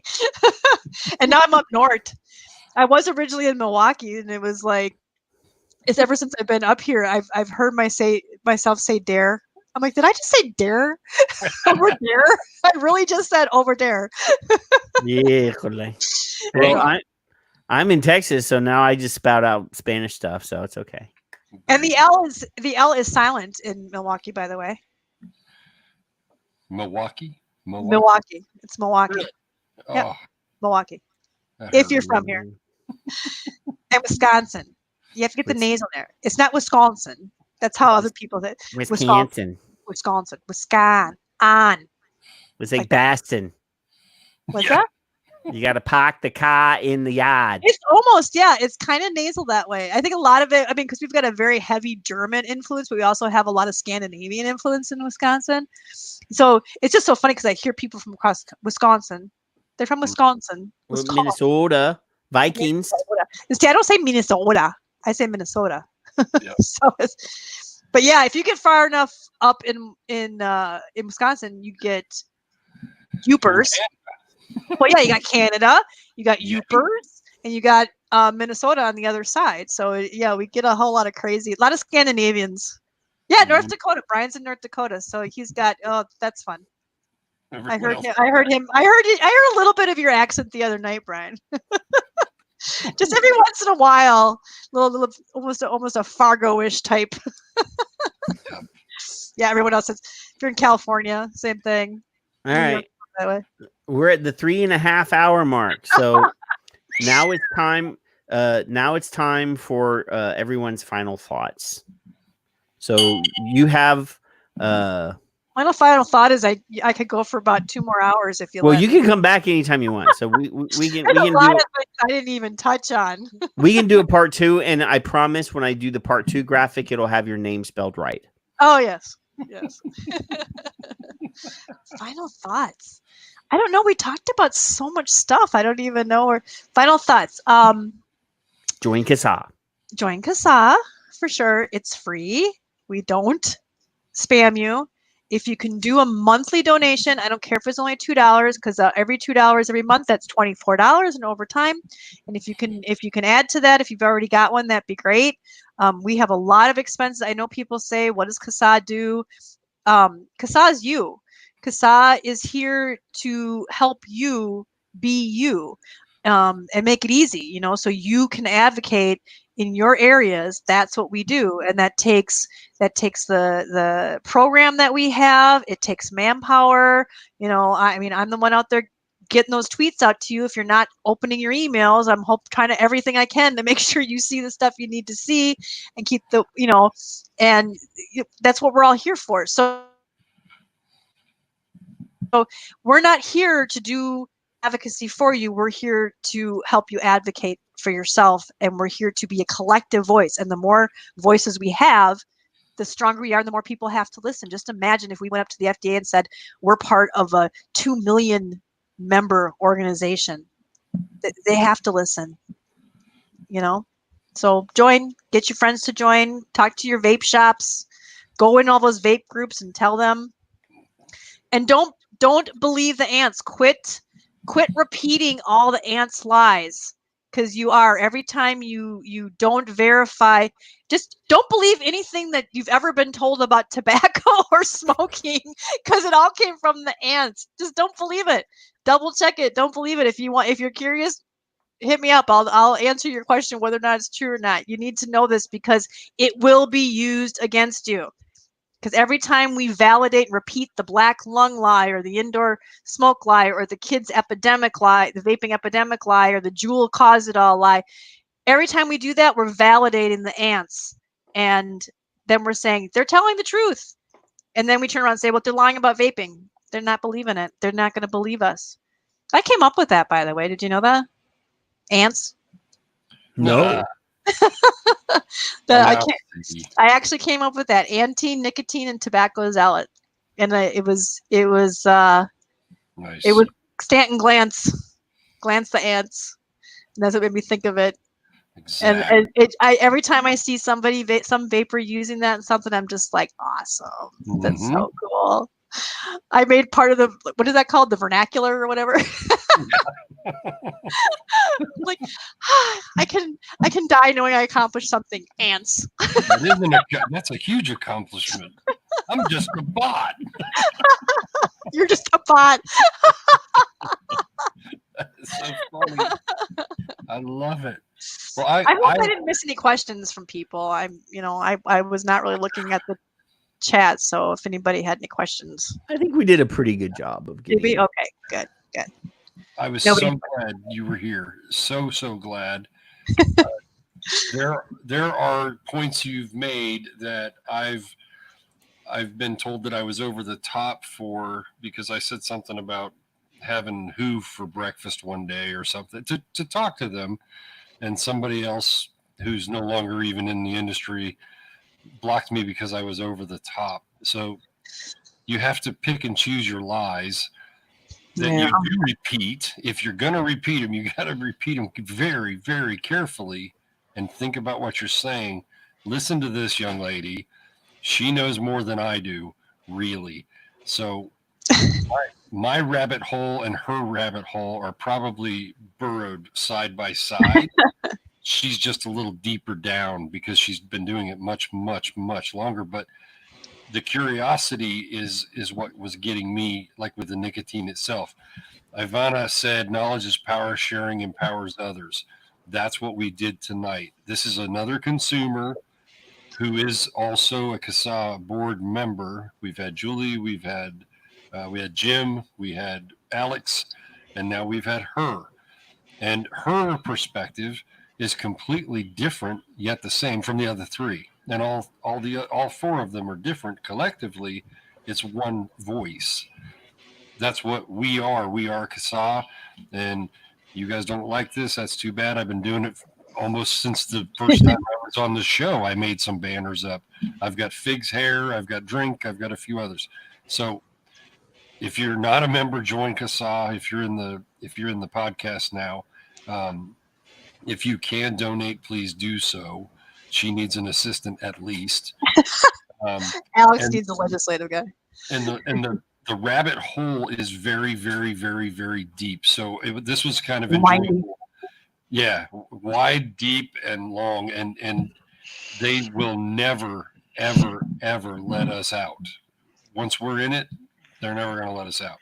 We've got like 50 something days left for the businesses that are in the chat and listening. And my heart breaks for the people that can't make it and haven't already. My heart breaks for the consumers who are going to want to try to find this and don't know us, because they're not going to be able to find it. And what may be left may not be like her husband had something that just wasn't enough, and may not understand that snus is helpful, or IQOS, or whatever it is. Doesn't matter. Hypnotism, I don't care. So the discussion I had with Joe Gitchell, if you guys know him or not, I don't know, but today was nicotine with him. He likes nicotine. There's another rabbit hole to go through, but I said to him, I found a study from London that said more nicotine is good. So he's giving a general statement, and I said, I could be more apt to support a product that has a 7% success rate if the tobacco control ants would just be honest enough to say, look, if you got 12 on, put 16 on, put 24 on, make it more. This isn't about the drug companies at this point. This is about the people that want to control you, who want you to have less nicotine because you might enjoy it and you have to smoke these now.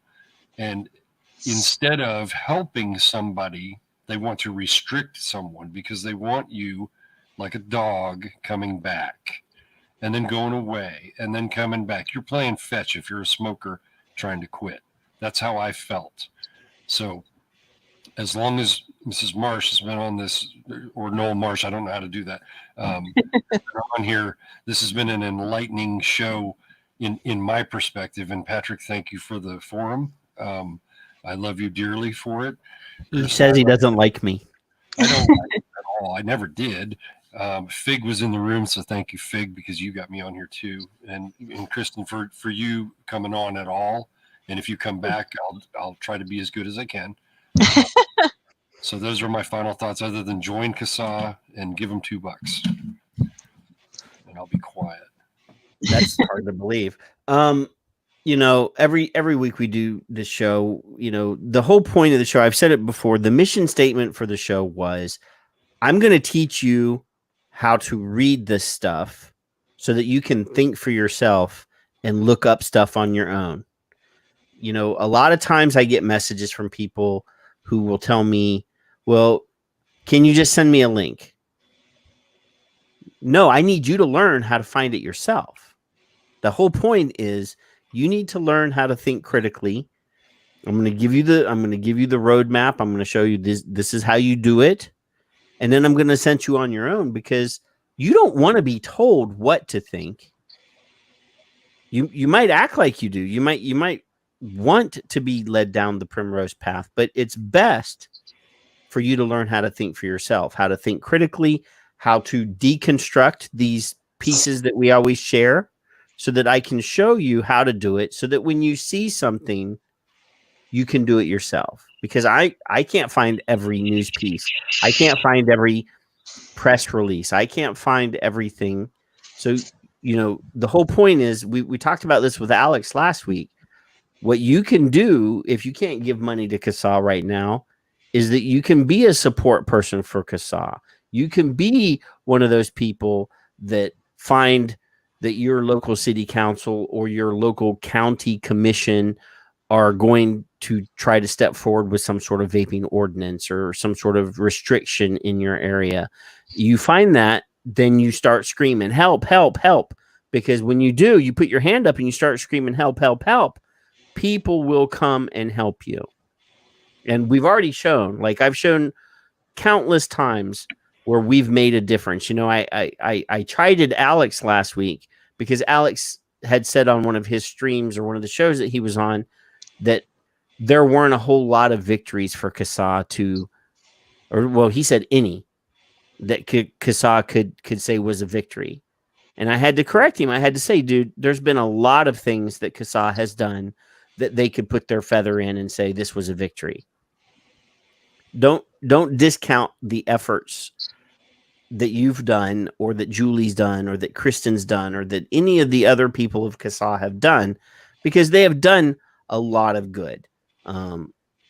So just think about it. I mean, the number of things that we have done as a group, that's including everybody in the chat room, whether you're a consumer or, you know, an industry professional, you're still a vapor and you're part of us. And we've done great things. I showed on the screen a while ago where we raised $10,000 for one of us so that he didn't die suffocating, because the state that he lives in of Canada, one of, you know, Nova Scotia, decided that he didn't qualify for oxygen. Oxygen. They're refusing to let him fucking breathe. And we all got together, stood together, threw money in a hat, and now the man is not going to die suffocating. Think about that. We can do great things when we work together. Start working apart, start trying to divide, start trying to cause bullshit and you know, division. That reduces the effectiveness of what we do as a whole. So yeah, I'm not going to argue about masks again tonight. I've argued about science, and I've tried to show you guys the truth of what masks do. I'm not doing it again. Kristen's having fun swatting at a flies decide to bug me. She's got a little friend that's trying to say hello. So I just want you guys just to, you know, when the stream goes off, you know, go and do what I tell you every week. Kiss your wife. Go find your kids if they're in bed. Give them a kiss on the top of the head. Enjoy your weekend, because on Monday, all this shit starts all over again, and we're going to keep fighting. You know, we're not going anywhere. After September, when if doomsday happens, we're going to still fight. We're still going to be here. We're still going to be screaming and doing everything that we always do until we win. And I have no doubt that in the end, we will, you know, we will have the blood of our enemies on our knuckles, and we will have won this war. So be good. Thank you, Miss Kristen Noll-Marsh. Thank you, Kevin. Thank you, Bruni and Ivana and Art and, you know, Keith and Shannon and Nicole and Bruni and Paul and all the wonderful people. I'm not going to sit here and name everybody. Jason Chapman, Tom. Hey, bastard. A Bastard was even here for a while, for coming, and we're going to be here. We're going to keep doing what we do, and because we like it. And I don't have anything else to do on Friday night. I'm almost 50 and I'm married, so I can't go out and have too much fun. and we're not scared. My husband's asleep already, so we're not scared. 2 hours. And thank him. Usually it's the husbands. Thank him for allowing you to do what you do. Yeah, your husband just lets you spend the night with two crazy dudes. Well, thanks for listening to me rant. I probably could have gone on for a lot longer, but yeah, and make sure you're going to do that call to action if you haven't yet for the vape mail thing. If you still want to get stuff in the mail from UPS or USPS, that, you know, that's what you're. Otherwise, you're going to be stuck with FedEx or UPS. If they don't follow the, you know, the the postal service. And you guys, if you own a vape shop, if you're in the business, if you still vape, you're still a vapor as far as we're concerned. So even if you do a call to action through an industry association or something, still do ours. Because it's from a whole different perspective. You're sending it as a consumer, not a business person, and they need to hear from.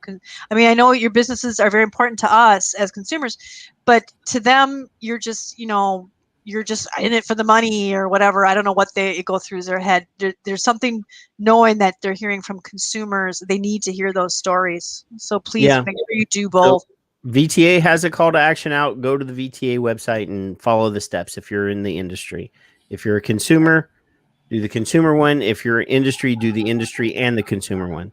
So anyway, love you guys. Have a good weekend, and we'll see you in 7 days if all goes well and the world doesn't end. Bye. I am the master of my fate. I am the captain of my soul. We're exporting a whole lot of really bad and dangerous rhetoric, bad research, and unfortunately, it's being picked up and amplified in other countries. It's the same battle, Mr. Myers. We've been at it before. They want to addict these kids, this time to an e-cigarette, which has a chemical that's addictive. We know what it leads to. Sadly, it leads to tobacco addiction, disease, and death. I'm going to get you addicted to nicotine. I have a customer for life. We have hundreds of cases nationwide where people have gotten sick or died using these devices. Look what they're trying to do. All the delicious flavors of e-cigarettes are poison. They're not people giving up smoking. They're not people that ever smoked before. Most people that vape never smoked before. Just think if your kid was doing this and winds up with an IQ 10 or 15 points lower than he or she would have had for the rest of her life. Addiction is being fueled by kid-friendly flavors and kid-friendly cool marketing. It is outrageous that these companies specifically market their bad products to kids. Today, right now, it would appear the wildfire of e-cig use among teenagers, high schoolers, middle schoolers has not let up. There is a moral panic over it. There is a moral panic, and they can't find anything wrong with it, so they're hell bent to find something. We're worried that, in fact, a lot of members of the public still think that using an e-cigarette is as harmful as smoking a cigarette. I mean, I have said that it would be tragic if smokers didn't quit and carried on smoking because they hadn't tried an e-cigarette, because they were worried about the safety of an e-cigarette. The most disheartening thing is still the anti-choice rhetoric, the desire to enforce this quit or die mentality and refuse to allow individuals to reduce their risk unless they're willing to give up everything. I am the master of my fate. I am the captain of my soul.